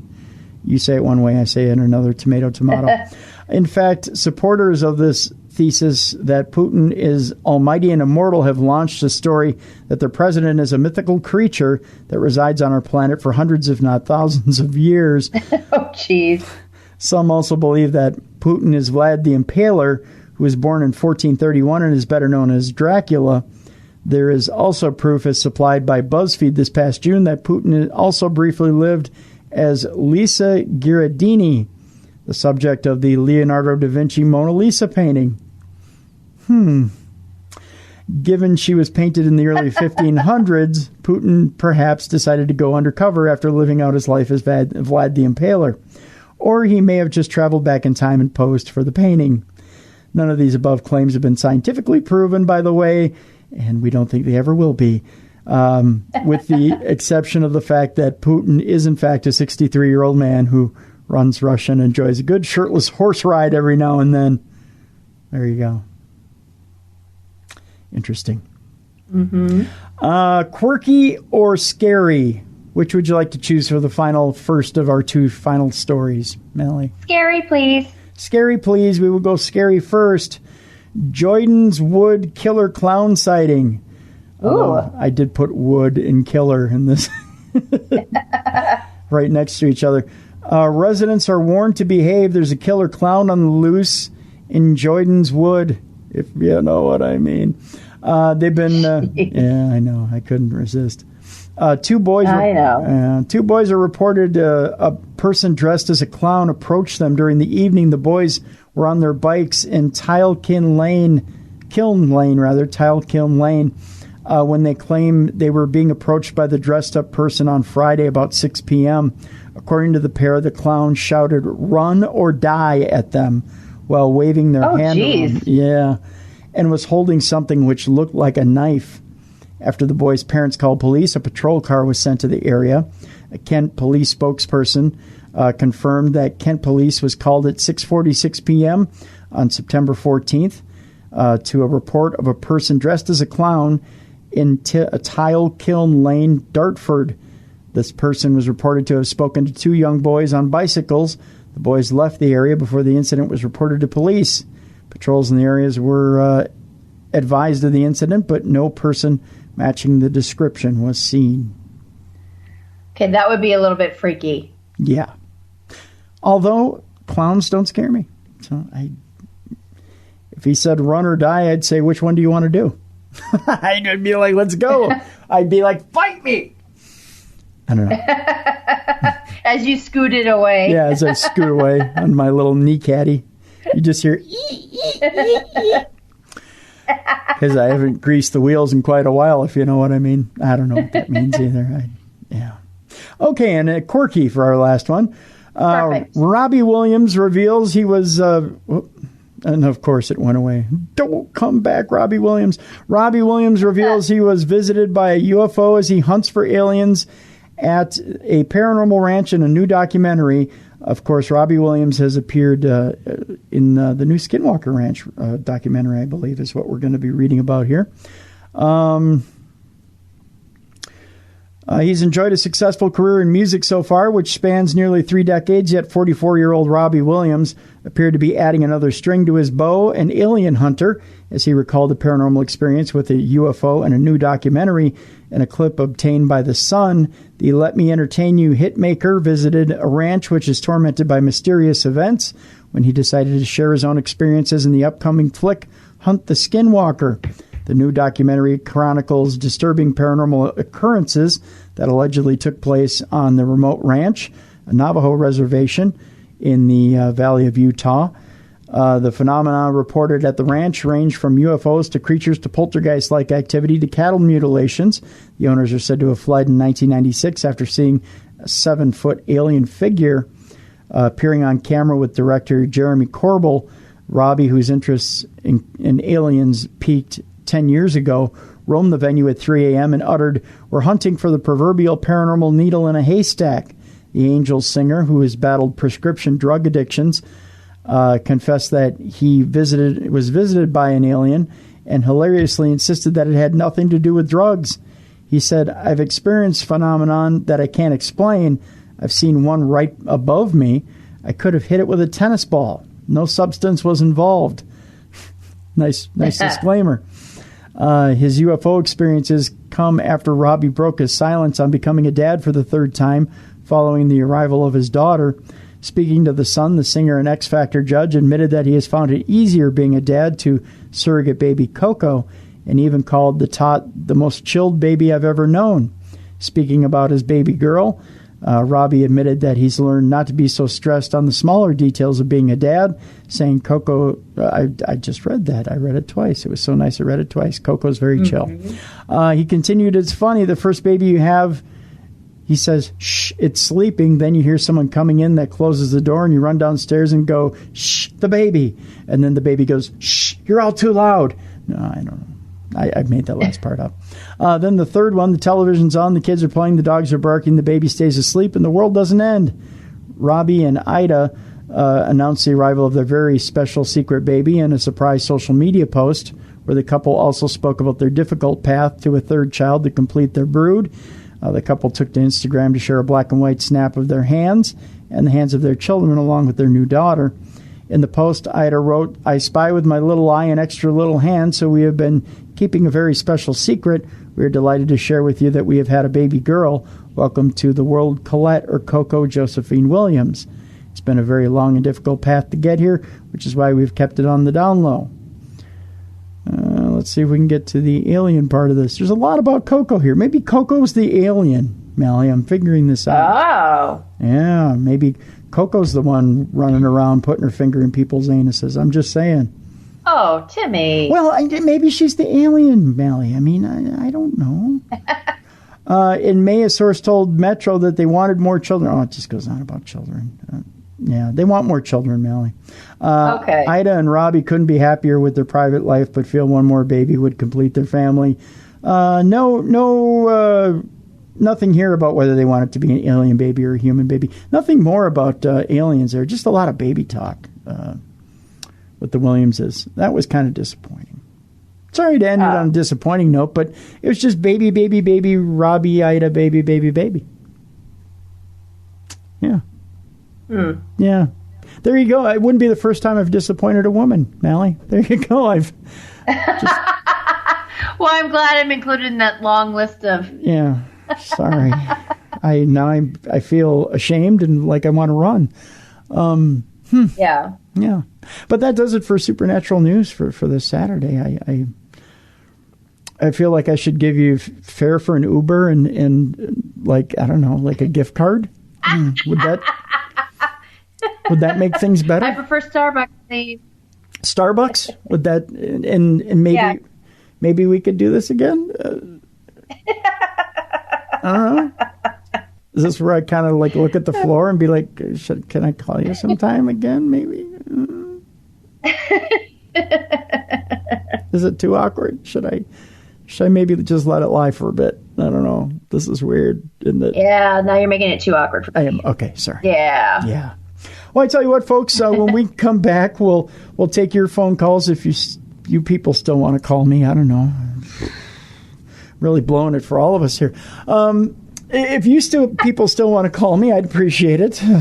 I'd like to take your calls from your paranormal experiences on Parashare. We're doing that. We're reading some of your emails as well. Again, if you want to call us anytime, 24 hours a day, 7 days a week, our Voices from Beyond Google Voice line is open, 651-300-4977, 651-300-4977. And we'd like to hear your paranormal experiences.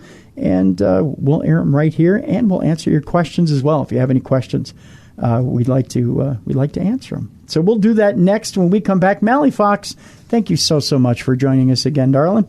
And we look forward to having you on yet again another time. Oh, the pleasure was all mine. Well, thank you very much. Stay tuned, folks. Parashare is next right here on the best in Paranormal Talk Radio. This is Beyond the Dark.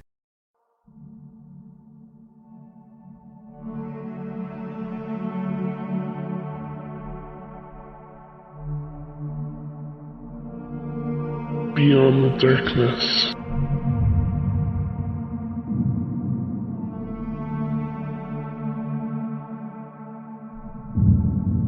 Welcome back, everybody, to the best in Paranormal Talk Radio. This is Beyond the Darkness for a Saturday. I'm Tim Dennison for Dave Schrader, and I want to thank Mally Fox for filling in as well on a Saturday, taking time out of her busy schedule to fill in and help us out here on a Saturday. It was great having Mally in for a Saturday as well to help us out here and help with the supernatural news. And it's always good to hear Mally. It's always good to have her in and use her talents to help us with the news. And hopefully we'll have her back very soon here in the future. We've got plenty of your emails here, and we'll take a couple of your phone calls as well. I want to remind you about the Google number, Google Voice number we have. We call it Voices from Beyond. And, of course, it's available 24 hours a day, 7 days a week. And you can give us a call. The number is 651-300-4977, 651-300-4977. That's the number that you need to call if you want to get your voice on the air. So we will take a couple of your phone calls here later on in the program. And, of course, we'll answer those calls as well if you have any questions for us. Or if you just want to give us a little bit of crap, and we'll take a little bit of crap later in the program. We'll do that too. We're very fair. We'll take crap if we say something that's out of line. We're more than willing to take that crap, and I'll take some of that as well later in the program. I have no problems with doing that. Our first email comes to us from Sarah. It says, "Hi, Dave and Tim. If you read this on air, don't use my last name. You might hurt yourselves." Sarah, first of all, there isn't a part on my body that doesn't hurt. I've had a very rough life, so I don't think there's anything about your last name that can hurt me. So there you go. I've been listening to you for many years, and I'm glad you are still going strong and even getting better. Oh, Sarah, you're too kind. I've had a number of experiences over the years that qualify as at least weird and possibly paranormal, but haven't written to you before.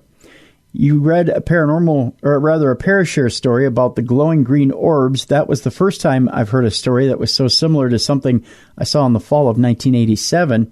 I grew up in a small town on the coast of southern Maine, and in 1987 was a senior in high school.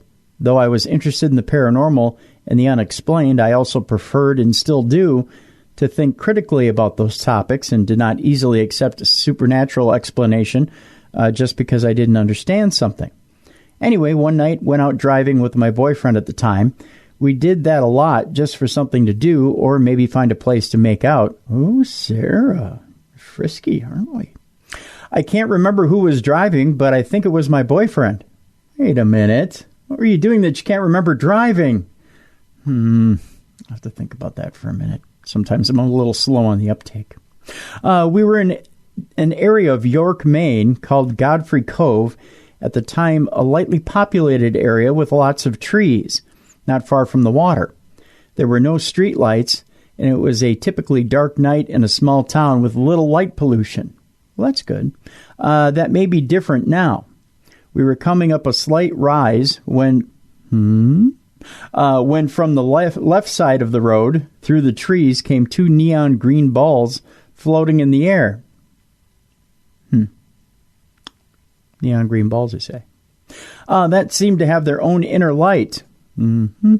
It was as if they were glowing but not casting light. They seemed luminescent and cold. It should have been plenty warm if you were doing anything but driving, sir. I'm just saying. They were about the size of tennis balls, pretty big balls, and 8 to 10 inches apart. Pretty spread apart. They hung in the air at the same level as one another. I'll stop joking, sir. I know you're being serious here. And they were moving in tandem in a slow up and down zigzag or wave, like someone writing an uninterrupted string of W's as they proceeded from the woods and across the road, never touching the ground. We had slowed down and eventually stopped the car, staring and asking each other, what the hell is that? As they passed in front of the car, the balls stayed at a consistent level about 1.5 feet off the ground, with the distance between the crest and the trough of the W's about the same. They were perfectly synchronized and were not a reflection and were not attached to an animal. We would definitely seen that in the headlights. At any rate, they were too large and the motion was too smooth and deliberate to be an animal on the move. I think you meant, though there absolutely seemed to be an intelligence to their action, it was as if they were heading somewhere and were not interested in being delayed by a couple of slack-jawed humans. The balls continued to cross the road at a slight angle to the car, slowly disappearing into the trees to the right of us. The whole thing probably lasted under a minute, but seemed much longer. It was both unnerving and exciting. I think these days I would get out and follow them to see if I could figure out what was going on. I don't blame you. But at the same time, my boyfriend and I simply stared wide-eyed at each other and drove on, talking about it but not suggesting that we go back. I was intrigued and freaked out in equal parts, and now, 30 years later, I still think a lot about that incident, but am no closer to guessing what those two glowing balls could have been. I heard a lot of stories about balls of light on your show and others over the years, but never one with as many details that were so close to mine as one you read last week. The balls in that story were also bright green, though smaller. I think he said ping-pong sized, and though not synchronized, seemed to be communicating with each other. I'm so curious as to what they might be.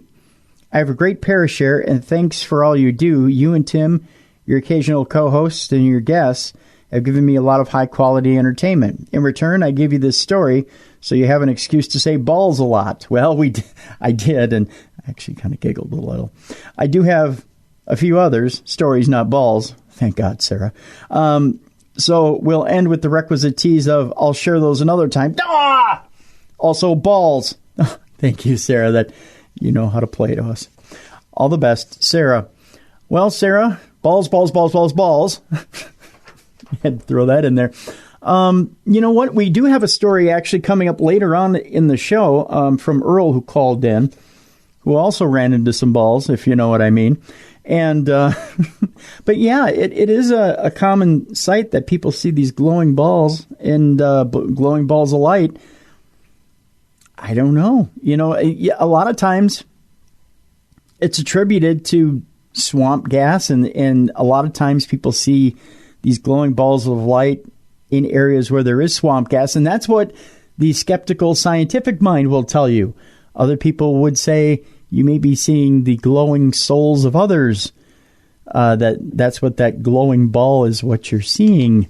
So, I don't know. Take that for what it's worth. I tend to think that you probably saw something a little more paranormal than what you're thinking. So that's what I would tell you, Sarah. Hi, Dave and Tim. My name is Tim, and I'm from Coon Rapids, Minnesota. I'm an avid listener of Chris Jericho's podcast. Good for you. And after listening to the episode you guys were on and subsequently your new podcast, as well as your appearance on Ghost Adventures, I'm a new fan to your show. Well, I appreciate it. This is coming from Hard Rocker, by the way. That's how he signs it. He or she. I have a couple events that happened to me since I was a kid, both ghost stories, premonition, and UFO sighting, all in and around the house my parents built in Isani, Minnesota. Well, you're not too far away from where I grew up. When I was about 6 or 7 years old, I remember having a horrible nightmare for several days, thinking someone close to my family had passed away. Oh, that's terrible. I don't recall anyone in my family being sick or up in age enough to have the thought go into my head that they would pass, so I told my mom every night it would happen. The last nightmare I had was seeing a dead body in a casket and me standing beside it in wonder. Oh, jeez. My dad received a call that his sister-in-law's dad passed about 5 a.m. the night of my nightmare. A couple of months later, my cousins were over and were playing Mario on the original Nintendo when we heard a large bang as something heavy hit the floor. We got up and saw that my family Bible had fallen off a vertical stand that leaned backwards at approximately a 70-degree angle. We picked up the Bible, put it back, and thought nothing of it. Over the next couple of years, some small things happened, such as shadows out of the corner of your eyes, doors slamming without any reasons, and toys turning on without being touched. But they were spread out far enough. I never thought much about it besides it being weird. One night my parents were at their bowling league and my brother was at a friend's. The only other beings were our two dogs, and they were outdoor dogs. I was sitting in my bed watching TV in the basement of our house when I started hearing children laughing, and then footsteps running from my parents' bedroom, which was right above my room, down to the other end of the house and back at least 3 times. I told my parents when they got home, to which they said it was probably your imagination from watching TV. Being only 8 or 9 at the time, I wasn't sure, but looking back, I'm seeing a growing increase of activity in my house. My UFO encounter happened 3 years later when my parents and I were coming home from the grocery store and we were traveling south on the road going to our house. When we came up to the right turn going to our house, I looked over the houses to our left, the left of our house, and I saw vividly and clear as day, even though it was dusk, a classic-looking saucer-shaped UFO. It looked like 2 bowls placed on top of each other with green, red, and blue lights on the bottom half of the object. I could see a slight reflection on the rooftops of the ship as it hovered around 30 to 40 feet above the houses. It was roughly 20 feet wide by 10 feet tall. I was so excited, nervous, and intrigued that I started screaming at my parents about it as we turned right down the road. We pulled up to our house, which was less than 30 seconds later, and the UFO was gone. I thought maybe it was a helicopter, but I thought normally when a helicopter flew overhead, you could hear it through the vehicle, as well as feel the vibrations in your chest. There was no noise to this object, and it freaked me out for the longest time. Sorry it was so long, but I wanted to make sure all the details were there, and I wanted to get my most pronounced experiences out. And it says, thank you, Hard Rocker. Well, Hard Rocker, I'm glad you got those experiences out, and I'm glad you didn't give us the, I'll leave that for next time, because I hate that saying more than you know. You know what? You have some interesting experiences here, Hard Rocker. I'll tell you, the whole premonition that someone is going to pass is one of those that's kind of startling, and it's one of those that is, you know, I've had the feeling many, many times, and it's alarming, and it sticks with you, and it's one of those that you just want it to pass, but you don't want someone to pass. You want the feeling to pass, and when somebody finally does pass after you've had that feeling, there's almost a little bit of a feeling of guilt, and I don't know, but you don't want to feel guilty that you had that feeling. I think you know what I mean when I say that. As far as the UFO, you know, I always say I wish I would see something like that, you know, but I still to this day, after the week of doing Midnight in the Desert and talking about aliens this week, I think that feeling exists even more after having talked to some of my guests this week. I think people are pretty lucky when they see a saucer, especially that close, especially like you did. I still haven't to this day. I don't know what it is. It's not that I deny it. It's not that I look to the skies and deny it. I just think there's something about it that maybe I'm UFO repellent. I have no idea. But thank you, Hard Rocker, for calling in, or actually for writing in and for sharing. And if you have a supernatural experience that you'd rather not call in, but you'd rather email us, email Dave at darknessradio.com. Once again, that's Dave at darknessradio.com. We'll be glad to read your experiences on the air. Let's go to our Voices from Beyond line now. Wayne from Chicago is a repeat offender. Actually, it's kind of a bit of synchronicity, as he was listening in a past week and heard his heard his voice on the air, and he decided to follow up. I had asked Wayne when he was calling in before he had had an experience with aliens, and I asked him, had you suffered or did you know of any implants? Because he said he had had some regular experiences with aliens. And I said, do you know or are you conscious of having been implanted? And he's got some really creepy experiences. Oh, you got to hear this, folks. So here's Wayne from Chicago to explain why he thinks he may actually have some alien implants inside of him. Wayne, take it away. Hey, Tim and Dave. It's Wayne from Chicago. Dude, talk about synchronicities. I'm driving my girlfriend to work down the highway, and I'm going through your podcast. I'm fast-forwarding a commercial. All of a sudden, Tim starts talking about Wayne from Chicago. We look at each other like, is that you? And you started playing my recording. Anyways, I want to answer your questions. If I have any implants. Yeah.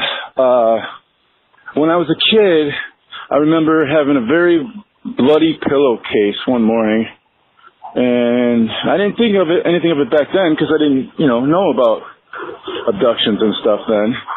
But now that I know that they sometimes put a tracking device up your nose, and people will see sometimes people think it's a knife, but it's actually like a wand, silver wand they hold.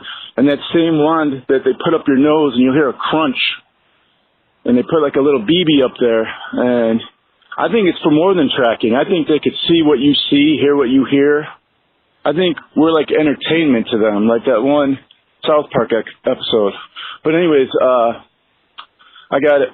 When I was under 10 years old and over 5 years old, I woke up because something was by my feet lifting the covers in my bed.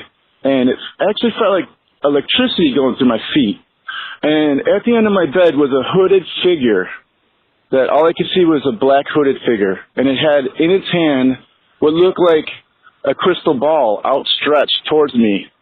And I was so scared that I couldn't move. And I blinked a few times and it was still there. And I finally said, Dad, even though I knew it wasn't him, and it disappeared. But I was still scared because where it was standing was in front of the door. So my whole life I figured that was a ghost. Until recently I've seen drawings of grays wearing hoodies. And I was like, oh, okay. But anyways, another time, more recently in the mid-90s, around the time I saw the TR-3B go in the Fermilab and I had the other experience, me and my neighbor, he's a believer, and we were talking junk about the Greys, how they pick people up in the middle of the night, scare the hell out of them, take sperm and whatnot, and man, dude, the next day I woke up and it felt like I messed my neck up really bad. And I looked and there was a triangle of red dots on my neck. And come to find out, my neighbor had the exact same triangle on his arm. So, yeah, we stopped talking trash after that happened. All right, thanks, Wayne. Oh, okay, all right. Bloody pillowcases, red dots. See, that's the reverse side of meeting up with an alien or a UFO. That's the other reason why I don't know if I want to see a ship, because eventually it all leads to pokes in the butt and metal in your skin, and yeah, and that's the other reason why I don't necessarily want to meet up with aliens. I'm just saying. Let's read one more of your emails here before we take a break. Greetings, Dave and Tim. My name is Nathaniel, and I'd like to share an experience that I witnessed. I have had similar things happen throughout my life, but this one I simply cannot forget about. One evening a couple of months ago, I decided to go to my best friend's place to camp out in a tent for the night. This is in north central Ohio. I needed to clear my mind from the things that had been hard for me in life at this point, so the fire had died down that night at around 1 a.m. We were both lying there in the tent, not talking, but rather listening to the crickets and so forth, when, without warning, we both heard my name whispered. Nathan. Clear as I could possibly have heard anyone whisper anything else ever. This whisper came from apparently beyond, quote unquote. This event floored me, and to this day I wonder whom or what spoke that night, and better yet, what might they have been trying to communicate to me. Any and all insight would be greatly appreciated. P.S. I'm an avid listener of the show on Darkness Radio. This is but only one of a few crazy unexplained things of that nature that I have experienced in my life. Any ideas or explanation would be more than I have right now. Thanks very much. It says, please try and make some sense of this encounter. Also, my friend I referred to earlier was a sheriff at the time, and he's a very credible witness to the story. Okay, well, voices while you're in a tent outside in the middle of the night. You know for a fact, Nathan, and this wasn't explained in the email, so we'll say for this fact, Nathan, that, and let's rule this out. Let's rule out that there was anybody else camping around you who wasn't playing a prank on you, and that nobody else came up to the tent and was playing a joke on you. Okay, so we'll just automatically exclude that. Let's say the voice itself is paranormal. Okay, and that you did hear a Nathan. We're gonna put it in one of two categories: either supernatural voice from beyond, so a spirit that's trying to get a hold of you. I want you to think of people who might have recently passed that were close to you. Grandparents, parents, maybe uncles, aunts.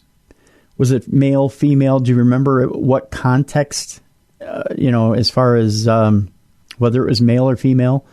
Was the voice. Okay. Think of people close to that it might have been who might have, you might have been thinking of or missing at that particular point. Okay. Second thing I want you to think about is out in the woods. Okay. This is the other one that might shake you a little bit, and one that a few years ago I might not have given much credence to, but I'm going to throw it in the ring anyways. A Sasquatch encounter. Yeah, I know. It seems a little weird, but a Sasquatch encounter. And Nathan, I wouldn't have been too open to it even a few years ago, but the more in the long, maybe it's because in my old age I'm getting to be a little more open to this stuff, but it seems like as we do the show more and more over the years, I don't know, maybe you were getting a telepathic communication from, I'm just putting it out there, maybe you were getting a telepathic communication from something other than, something human. Maybe you were getting a telepathic communication from a Sasquatch.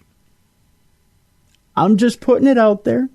If you don't have a deceased relative who maybe you were having just a quiet moment and you were in a state where you were getting close to meditation or quieting down, where you could have communicated with a loved one on the other side, maybe you were quieting down and becoming one with nature, and maybe you were actually communicating with nature. I would throw those out there for you, Nathan, and I would let you ponder it and see if maybe I'm not hitting on one or the other. Those would be my insights. I'm sure Dave would maybe back me on that too if he were here. So there you go. That would be my answer for you, Nathan. When we come back, we'll hear from Brandon. He's suffered a little bit with sleep paralysis, but he's got an interesting story for us as well on that. Chelsea will weigh in from British Columbia, and Earl from Eastern Kentucky is going to take umbrage with me. That's true. We welcome all dissenting opinions here on Beyond the Darkness. He thinks I don't like people from Kentucky, and we'll talk a little bit about that. I love everybody. It's true, and even though I play the heel role every once in a while, I do make fun of some things. I do it all in jest and good faith and love. So, but Earl's going to weigh in a little bit, and he's going to have some fun with me. So that's all coming up here in just a bit on Beyond the Darkness. All right, welcome back to the best in paranormal talk radio on a Saturday. This is Parashare on Beyond the Darkness. I'm Tim Dennison for Dave Schrader. This letter starts out, hello there, Dave, and everyone at Darkness Radio. Wait, let me look around. Let's see. I'm counting the numerous staff we have here. That would be me and Winnie. That'd be about it. Yep, me and Winnie. That's everyone at Darkness Radio. My name is Brandon, and I've suffered for some time with sleep paralysis. It is said to be a natural thing that happens to a lot of people, young and old. My opinion on this differs from that of those who are experts on the subject, of which most have never experienced it firsthand. There is always an air or malevolence, I think he meant of malevolence. There's always an air of malevolence surrounding these instances with me. I suppose I should take it back to the beginning. I started having this happen when I was 10. As a kid, it really rattled me, but as I got older, it only got worse. I'm 23 now, and a couple years ago, it went from a laying unable to move seeing entities to having this one entity seem to kill off others in front of me, and then to the point of it physically harming me. From feeling its hot breath on my neck as I lay on my stomach to watching it dig its claws into my skin, this experience has been going on and getting worse for too long. I have physical scars from this being of which looks like a fish with legs. Ew. I assume it has legs, though you can't see them through this dark mist it has flowing from itself. Boy, that sounds horrid, Brandon. Arms and a head of a wolf or coyote. These experiences spurred me to do a lot of research into the issue, and some hits home. The rest sounds like someone talking about something they have never experienced. I contacted one of the leading researchers, Professor Christopher French, regarding this phenomenon, and he flat out told me that it is a hallucination and that it can't hurt me and it wouldn't interact with me. After showing video of my arm magically having a scratch appear on it while my eyes were wide awake in terror, watching this being who was invisible on tape to the photos I would take after any incident, he still did not believe me did not believe what I showed him, and promptly ceased any communication with me thereafter. Oh, nice guy. I tell you guys this because I feel there is a real problem that people are affected with sleep paralysis, and I'm working on getting a site and group together as a support group, which is a good idea. I know it is hard to deal with this alone, and when not even family will believe you, it tends to make you feel isolated and crazy. So if you would like to share this story, and we are sharing it with others, please do so. It's hard to feel alone, and I know there are others out there struggling with this. Thanks for your show and all that you guys do, Brandon. Well, Brandon, we're definitely sharing the story. I would just recommend, on top of everything, I don't know if you subscribe to any religion, if you subscribe to any spirituality or subscribe to it. The St. Michael's Prayer is always a good one, and you don't necessarily have to be religious, but when you're in that situation, if you can call on whatever it is you believe in, if you feel like you can, whether mentally or physically, call out for whatever it is you believe in that moment, to try and ward it off, it's probably the best thing you can do, buddy. I know it may not seem like much help at this time, but honestly, that is what most people who could help you in that situation would tell you. That is absolutely terrifying. Honestly, it sounds like a terrifying creature. But yeah, that's where I would start. The other things that you could do, there are to get some sort of protection. You'd probably want. Again, this is only if you subscribe to the belief and you didn't put in here what it was you subscribed to. But if you have some sort of medallion or medal, Benedictine medal or St. Michael or St. Christopher medal that you could hold on to or have under your pillow by your bedside, that would help ward off something like this. Any type of spiritual protection around your bedside that could maybe help you sleep better, help ward off that entity, so that you could get some rest or try to have some sort of protection around you as you sleep, I think would be helpful to you as well. So good luck to you on that, Brandon. Again, if you need more help, be sure to email in at dave@darknessradio.com. Hi, Dave and Tim. This is Chelsea from Tofino, British Columbia. I've written in once before and let me try this again. Hi, Dave and Tim. This is Chelsea from Tofino, British Columbia. I've written in once before and am an avid listener. Sometimes the mouth doesn't work the way it should. Coincidentally, I haven't encountered many of the same experiences you talk about and have had guests or other fans write in about. So far, no dogman, but my fiancé can tell you his story about one at a later date. That's that later date thing again. If he ever chooses to speak about it. Well, I don't blame him if he doesn't, but I get it. My own life has been spotted with close encounters of the various kind, but today I want to focus on my story that took place in Smoky Lake, Alberta, Canada. It was 3 years ago today, but the series of events will never leave my memory. It was August, and I was itching to get out of the city. I was living in Edmonton before this all took place and wasn't in a good state. I understand that our subconscious mind can manifest or connect to a space out there that can only be described as an all-knowing and all-experiencing vortex of manifestation, but I knew I had to leave the city and could feel the vibrations and emotions of people around me like I had never felt before. The energies were whirling in and around me, and I needed to escape from it all. I was sitting on my porch one night when an old friend called me up. His name was Jason, and being closely connected through other spiritual experiences could sense my energies and had a solution. I listened as he told me about a farm north of the city. There were people from all around the world working there, and he had just rented a room on the top floor of this old farmhouse with his girlfriend. They needed more people for the upcoming harvest and had already told the farmer he had me in mind.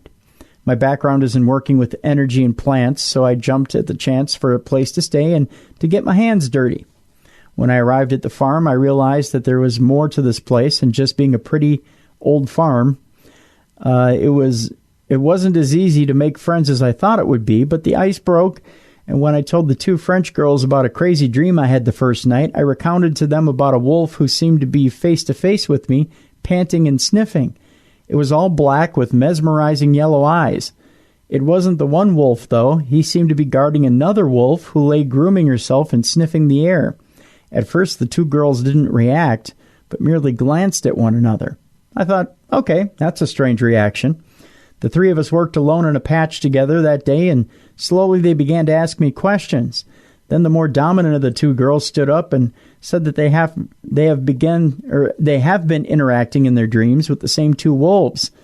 Not only that, but they were told telepathically that a witch would be coming to help them. I had not mentioned my personal faith beforehand and didn't wear any amulets or even a pointy hat to give away that I was a practicing witch.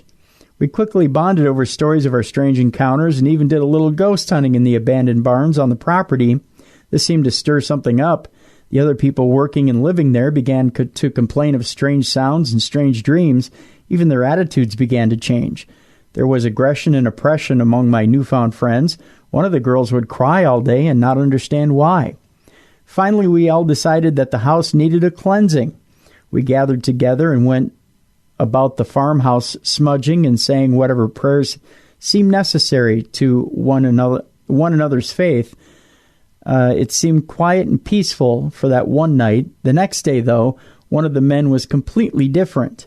His eyes seemed different, and he had stayed up all night arguing with his new wife. She said he didn't sleep, but paced the room until morning.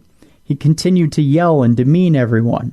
We whispered amongst ourselves that whatever was controlling his emotions was unnatural, and it was fighting the peace we were trying to conceive in the house. My friend who had suggested I travel to the farm in the first place had returned from the city.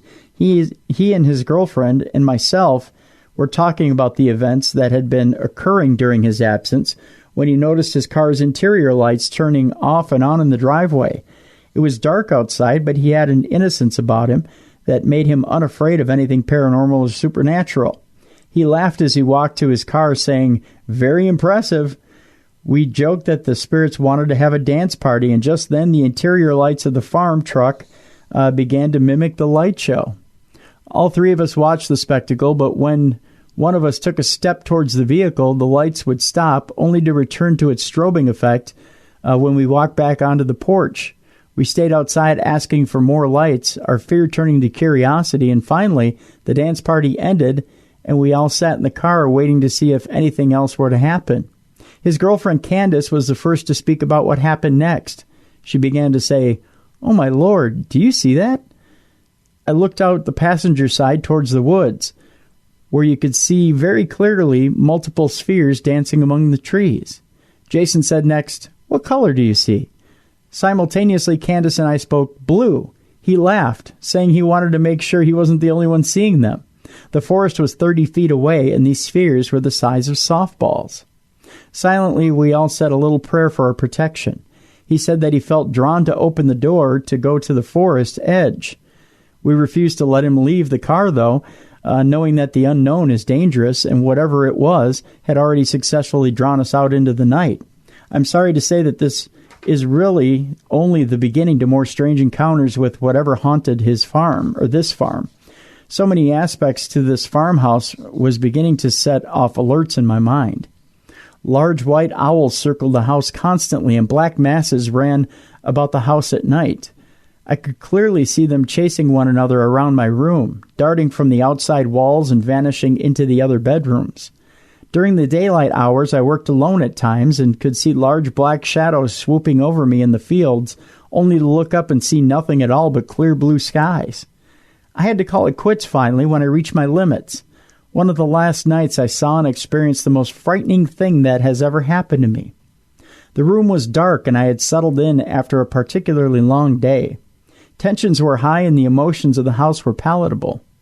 The 2 kittens who lived at the house made my room their new home and were jumping around on my bed. I could see their little outlines, and I was swishing the blankets to help them with their hyper games when I glanced at the window to the left bottom of the bed. There, in the darkness of the window, I could see a face. It was pale with small black eyes, like that of a bird, and around the defining edges of his frame, I could see what looked to be like feathers. The face was pale and square-looking, and the size of that of a human's, but it looked as if it had a pointed, square chin, and it was looking directly at me. I was motionless, but must have reeked of fear as it shrunk back into the darkness. Once it had left the window, I raced to all the doors, locking them and pulling all of the blinds. I thought I was losing it, but eventually fell asleep. A few hours later, I could feel myself pulling in and out of sleep to what I assumed was the kittens playing roughly at the foot of the bed. This was really just a mattress on the floor, so the blankets wouldn't pull heavily to the ground. It happened again and a second time. Finally, the third time I awoke fully to realize that the kittens were both sound asleep in the crook of my elbow. I snapped to and could see the blanket being pulled slowly away, exposing my feet and legs. I jumped up and dashed on the light, breaking the spell. After taking a cup of coffee with me in the morning to scope out the backyard, I couldn't help but share the story with everyone at the breakfast table. I told them of the events of the night before and my shock at discovering a thick bramble of bushes that completely covered my windows. How could anything have hovered my window and simply vanished? We all had begun to pull away from one another over the course of the month, and this seemed to break the silence. There were stories shared by everyone, and I wasn't the only one with the blankets being pulled away from our feet. We didn't know it, but one of the girls wasn't even sleeping in the house anymore. She had pitched a tent and was leaving the house at night to sleep. The married couple was distraught, and the husband would pace all night in their room. My friend who had turned me on to the job in the first place was burning incense and sage every night and day. One of the guys said that he had a presence like a black mass watching him from the corner of the room nearly every night. Now I've seen spaceships and have seen full apparitions in my time. Even had booming voices wake me in the middle of the night. But this place took the cake. I lasted a month and even officially left the province. I'm sorry for the length of the story, but I felt like I've been holding it in for years. I thought it important to speak about what happened. I can't make any assumptions to what was going on because it felt like forces from all angles were at play. We had shared telepathic dreams haunting strange orbs and shadow people, and what I can only explain to be a space bird. My life continues to be a conduit for the strange and unusual. Many thanks to you guys and what you do. I'm glad that there's a place where people can come together and share their stories. Peace, guys, and thank you again. That's Chelsea from Tofino. Well, Chelsea, wow. That's an alarming story, and it's not exactly the perfect getaway, is it, when you need a little bit of a break? That's alarming, to say the very least. That's for sure. We have another story here. I'm trying to remember. Do we get to Earl? I don't think we even got to Earl yet in Eastern Kentucky. I guess we'll save him for last is what we'll do. We'll do this story here, and then we'll get to Earl in Eastern Kentucky. This one comes from Sarah and Dave Wolf in Chicago. Hey, Dave and Tim, it's Sarah and Dave from Chicago here. We hope you're both doing well. I wrote to you guys back in July with a Parashare story and wanted to share more of my husband's experiences with you guys. He and his whole family had a lot of different kinds of paranormal activity in his childhood home. After living there for some time, they found out from one of the neighbors that before they moved in, there was a young boy who had passed away from cancer in the house. Some things they encountered seemed to be intelligent, and others seemed to be residual. But the strange part was both kinds of activity seemed to be coming from the same source. The residual activity would actually follow the progression of the boy's illness throughout the year. For example, at a time the boy would have been healthy, they would hear loud stomping footsteps going up the stairs, like a normal rambunctious kid when he's running. Then as the year went on, the running would slow to a walk, then a struggled walk. Oh, that's weird. Then eventually the footsteps would stop, and instead his sister would hear labored breathing in her bedroom at night. His neighbor confirmed that when the boy got too sick to even walk, his bedroom had to be moved to the main level, his sister's room to be exact. For a short time, there would be no more breathing, as if it was reflecting the boy passing on. Then the cycle would start all over again. Oh, wow. Along with the residual activity, there was also intelligent activity. My husband used to take off his watch every night and set it on a dresser next to his bed. It would frequently disappear and then reappear the next day somewhere else in the house. One time during a holiday party, my husband was in the basement with his cousins, and they had just racked the balls to play around a pool when everyone got called upstairs to eat. As everyone was standing around the buffet table, filling their plates with food, they heard what sounded like someone breaking the balls and clinking together and then falling into the pockets. They all looked up at each other, thinking, who the heck isn't here right now? It didn't take them long to realize that no one was missing, and they all darted downstairs to see the balls still perfectly racked the way they left them, awaiting them for them to play. And one time, his sister even saw an apparition.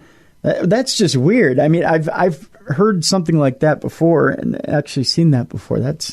But yeah, that is bizarre. And one time, his sister even saw an apparition of a young boy who was asking where his parents were. To me, all these things seem like things a child would do for attention or to interact. Eventually, his brothers and sisters grew up and moved out. He is the youngest and was the last to go. He went to basic training in the Army, and by the time he completed it, he came home to find out his parents just up and moved out of the house because they said the activity had gotten so bad they couldn't stay there anymore. He says it's almost as if the child there was upset that all the kids had left and abandoned him. Well, that's kind of sad, actually. This is one of those ghost stories that is creepy, but also, for me as a mom, heart-wrenching at the same time. I've had a hard time wrapping my head around this kind of activity. I just don't believe in a God that would leave a child who already suffered from cancer to roam the earth after his death, lost, sad, and looking for his parents. I'm curious as to what your guys' take on it is. Anyways, I know I've said it before, and I'll say it again. We love you guys and love the show. I'm sure you probably get sick of hearing that. Yeah, right. We never get sick of it. Take care and God bless, Sarah and Dave Wolf. Well, thank you both, and we love you both. I got to agree with you, Sarah. It is sad to think that, and I've heard the religious side of it that God wouldn't necessarily leave a child on the earth to roam the earth, and that a lot of that may just be residual activity. But you're right there. There is some intelligent activity there. Like there is a child pandering for attention, that there's a child there that's looking for attention. And especially as you're pointing out that as the children were leaving the house, the child was wanting more and more attention and was showing that, hey, look at me, I'm over here, please pay attention to me. And I'm surprised that the in-laws weren't almost playing to the child or weren't doing something to be more sweet towards the child. I understand being freaked out by it, especially if it's not in your belief set or if you're not aware enough to that side of the paranormal or don't want to play to it. But I would think if you had an understanding of what was there in the house, that you would almost want to play to it. If you understood that it was a child, that you would almost want to play to it. If I knew what it was, if I knew that that was a child ghost there, I think I would. I think I would almost, I would almost want to make sure the child was comfortable. But then again, there's the double-edged sword of it where you're told sometimes there's evil in the guise of a child and you almost don't want to play into it because you could be sucked in. So I don't blame your in-laws in that situation either. It really is a double-edged sword. I don't blame them for moving either. In that situation, you're in Chicago, and there's a perfectly good ghost whisperer over there by the name of Marianne Winkowski. And Marianne Winkowski is known for moving people into the light. She was the one who the Ghost Whisperer, the TV show, was based on, and Marianne is one of those who could move that child to the light, and she's been very successful at doing things like that. And I wonder if that house is still around, if that child is still around, she'd be one of those who'd be perfect to go over there and convince that child to move on. It's and those people are few and far between, and that can actually do that. I don't know that there are that many people in this life that are actually have that gift. You have people who supposedly jump aboard the Queen Mary and move the child ghost on the Queen Mary into the light, a few times a day. And I laugh at that because that child ghost is still aboard the Queen Mary. But Marianne Winkowski does have that genuine gift. So I don't know. It'd be interesting. We should talk. We should get a hold of Marianne Winkowski. If you still know where that house is in Chicago, we should see if Marianne's available to see if that child is still there and if she can cross that child over, because that seems like such a shame if that child is still there. Well, it's that time we could go back to the phones, and we got one left, and that's Earl in Eastern Kentucky. This is actually an interesting setup here for this phone call. And again, folks, if you want to participate in our Voices from Beyond number, we encourage you to. We'd like to hear your paranormal story. So you can call us at 651-300-4977. Once again, 651-300-4977. Earl from Eastern Kentucky calls in, and he takes umbrage with the fact that every once in a while we kind of pick on Kentucky. Here's the deal, Earl. Here's the deal. We're just having fun. That's all it is. If you remember, a few months back, I actually made fun of Asheville, North Carolina. It was all in good fun. I think North Carolina is beautiful country. I think Kentucky's beautiful country. We've been to Scarefest in Kentucky, and I love Kentucky. I think it's a beautiful country. I've had a great time in Kentucky. I think the people of Kentucky are wonderful. Mally Fox is from Kentucky. Actually, she's from Minnesota, but she spent time in Kentucky. I love Mally. I think she's wonderful. She's a beautiful person. I don't have any problems with Kentucky. We just think that, every once in a while it's fun to play off stereotypes. That's all. But here's Earl from Eastern Kentucky to give me my comeuppance, and I welcome it. So here's Earl, and he does have a paranormal story for us. And go ahead, Earl. Take it away. Here's Earl from Eastern Kentucky. Hello, Mr. Tim. Dave, I do apologize, but this is a bit personal. Mr. Tim, I do want to say I've called about 4 times, left about 3 stories, and none of them have been used. That's fine and dandy, and the ones you pick are very good. By the way, this is Earl calling from Eastern Kentucky. Well, I guess I heard a little something that you said on your little podcast there, talking about Eastern Kentuckians, and I do have to tell you, stereotypes are invasive. They are a terrible thing. Not everybody here does follow the credence or the background of the movie Deliverance. We can pronunciate words, even foreign words, which you seem to have a little bit of trouble doing sometimes, but I understand. We also, don't go to family reunions to meet girls, that sort of thing. But, I do have a paranormal story for you if you do want to hear it. If you don't want to play it, that's fine too. So here we go. When I was a little boy, I was walking in a graveyard real late at night, and I had a little goat called Thilo, and Thilo was walking with me. Thilo got a little scared. I got a little freaked out, wondering what he was up, and I looked around. True story has happened. I saw an orb, and it was late at night. It was raining. The street light wasn't blue far away, but I did see an orb, and it raised up from a grave. It was blue. It was hovering. It looked like a ball of energy, and I saw it. I got real scared. I didn't know what to do. My whole life been wondering what it was. Got interested in your show, started listening. Everybody calling in talking about these little orbs they catch on cameras, which we all know are dust particles. But when your eyes see it for your own self and you're a little boy, you ain't tripped out on LSD or nothing other mushrooms or any other type of thing, then you tell me what it is. It's a true story. It was a blue orb hovering above a grave. I saw it, watched it. It dissipated as I walked away slowly, and it's a true story. So my goat deal saw it first, so that tells you animals might be able to see something too, because he got spooked. But anyway, you do have listeners in here in the good old hills of Eastern Kentucky. So be kind, be nice. We do appreciate it, because we do love you both. All right, then. Take care. Darkness Radio. Woo! So there you go. There's Earl from Eastern Kentucky. Earl, we do love you. We do love the people in Kentucky. I love the people of Kentucky. I'd love them more if they were my cousins. No, I'm kidding. I'm kidding. See, that's my shot. That's my last shot at Kentucky. There you go. I do love Kentucky. I just, every once in a while I love to have fun. It's the heel in me, I take after Jim Cornette. You get the reference. You're from Kentucky. One of the best bits, Earl, that I love, I absolutely love. I'm an old pro wrestling fan.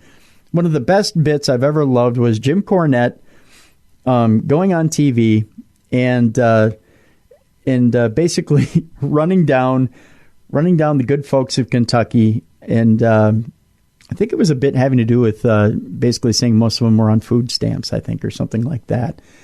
And I think, what was it, 10,000 people flooded an arena to watch him get his butt beat. But he himself lives in Louisville. Louisville. By the way, I take umbrage of the way you people. See, look, I'm going into heel mode already, Earl. I can't. It's just natural for me. By the way, there was no King Louis. There never was. There was a King Louis, I can tell you, because I come from French royalty. There is a King Louis. There was never a King Louis. It should be Louisville, not King Louis. Just saying. Can we come at least to that understanding? There's no King Louis. It's King Louis. Can we agree on that? Can we get when Kentucky can turn that name back to its proper pronunciation? And I know you say I have problems with pronunciation, but at least I get that one right. King Louis. If we can pronounce that correctly, then we have an agreement. I think that's fair. There's no King Louis. Remember that. Right, Earl? Okay. If we can agree on that, then we're good. I think that'll do it for this week, folks. Dave will be back next weekend as we continue on with Supernatural News and Parashare. Tomorrow we got a great show. We have Jay and Marie Yates, and they're going to come in, and we'll be talking all about, they have a fascinating paranormal history. They've been on Ghost Adventures, Aftershocks, Paranormal Witness. They've been on all these different programs, and they have some more TV programs that they've been on, but it's not about the TV programs. They have some interesting hauntings of their own. Jay himself has been haunted since he was a child. Marie, for some reason, don't ask me why, Marie decided she was going to marry this guy and bring her grown children into this deal. I don't know, but it's a fascinating story altogether, and they're going to join us tomorrow, and I tell you, their story in itself is an amazing story. So we're going to sit down and visit with Jay and Marie Yates tomorrow. Plus a brand new Theater of the Mind tomorrow. All that coming up tomorrow on Beyond the Darkness. I'm really glad you folks have come along for the ride with me while Dave's been in Romania. I had a great week on Midnight in the Desert. I want to thank Keith and Michelle for having me on Midnight in the Desert this week. I want to thank Dave for giving me that opportunity as well. I had a great week on Midnight in the Desert, and I want to thank those three for that opportunity. So join me tomorrow for Midnight in the Desert, for Beyond the Darkness, Jay and Marie Yates. Tomorrow's going to be a great show as well. So tune in for that as well.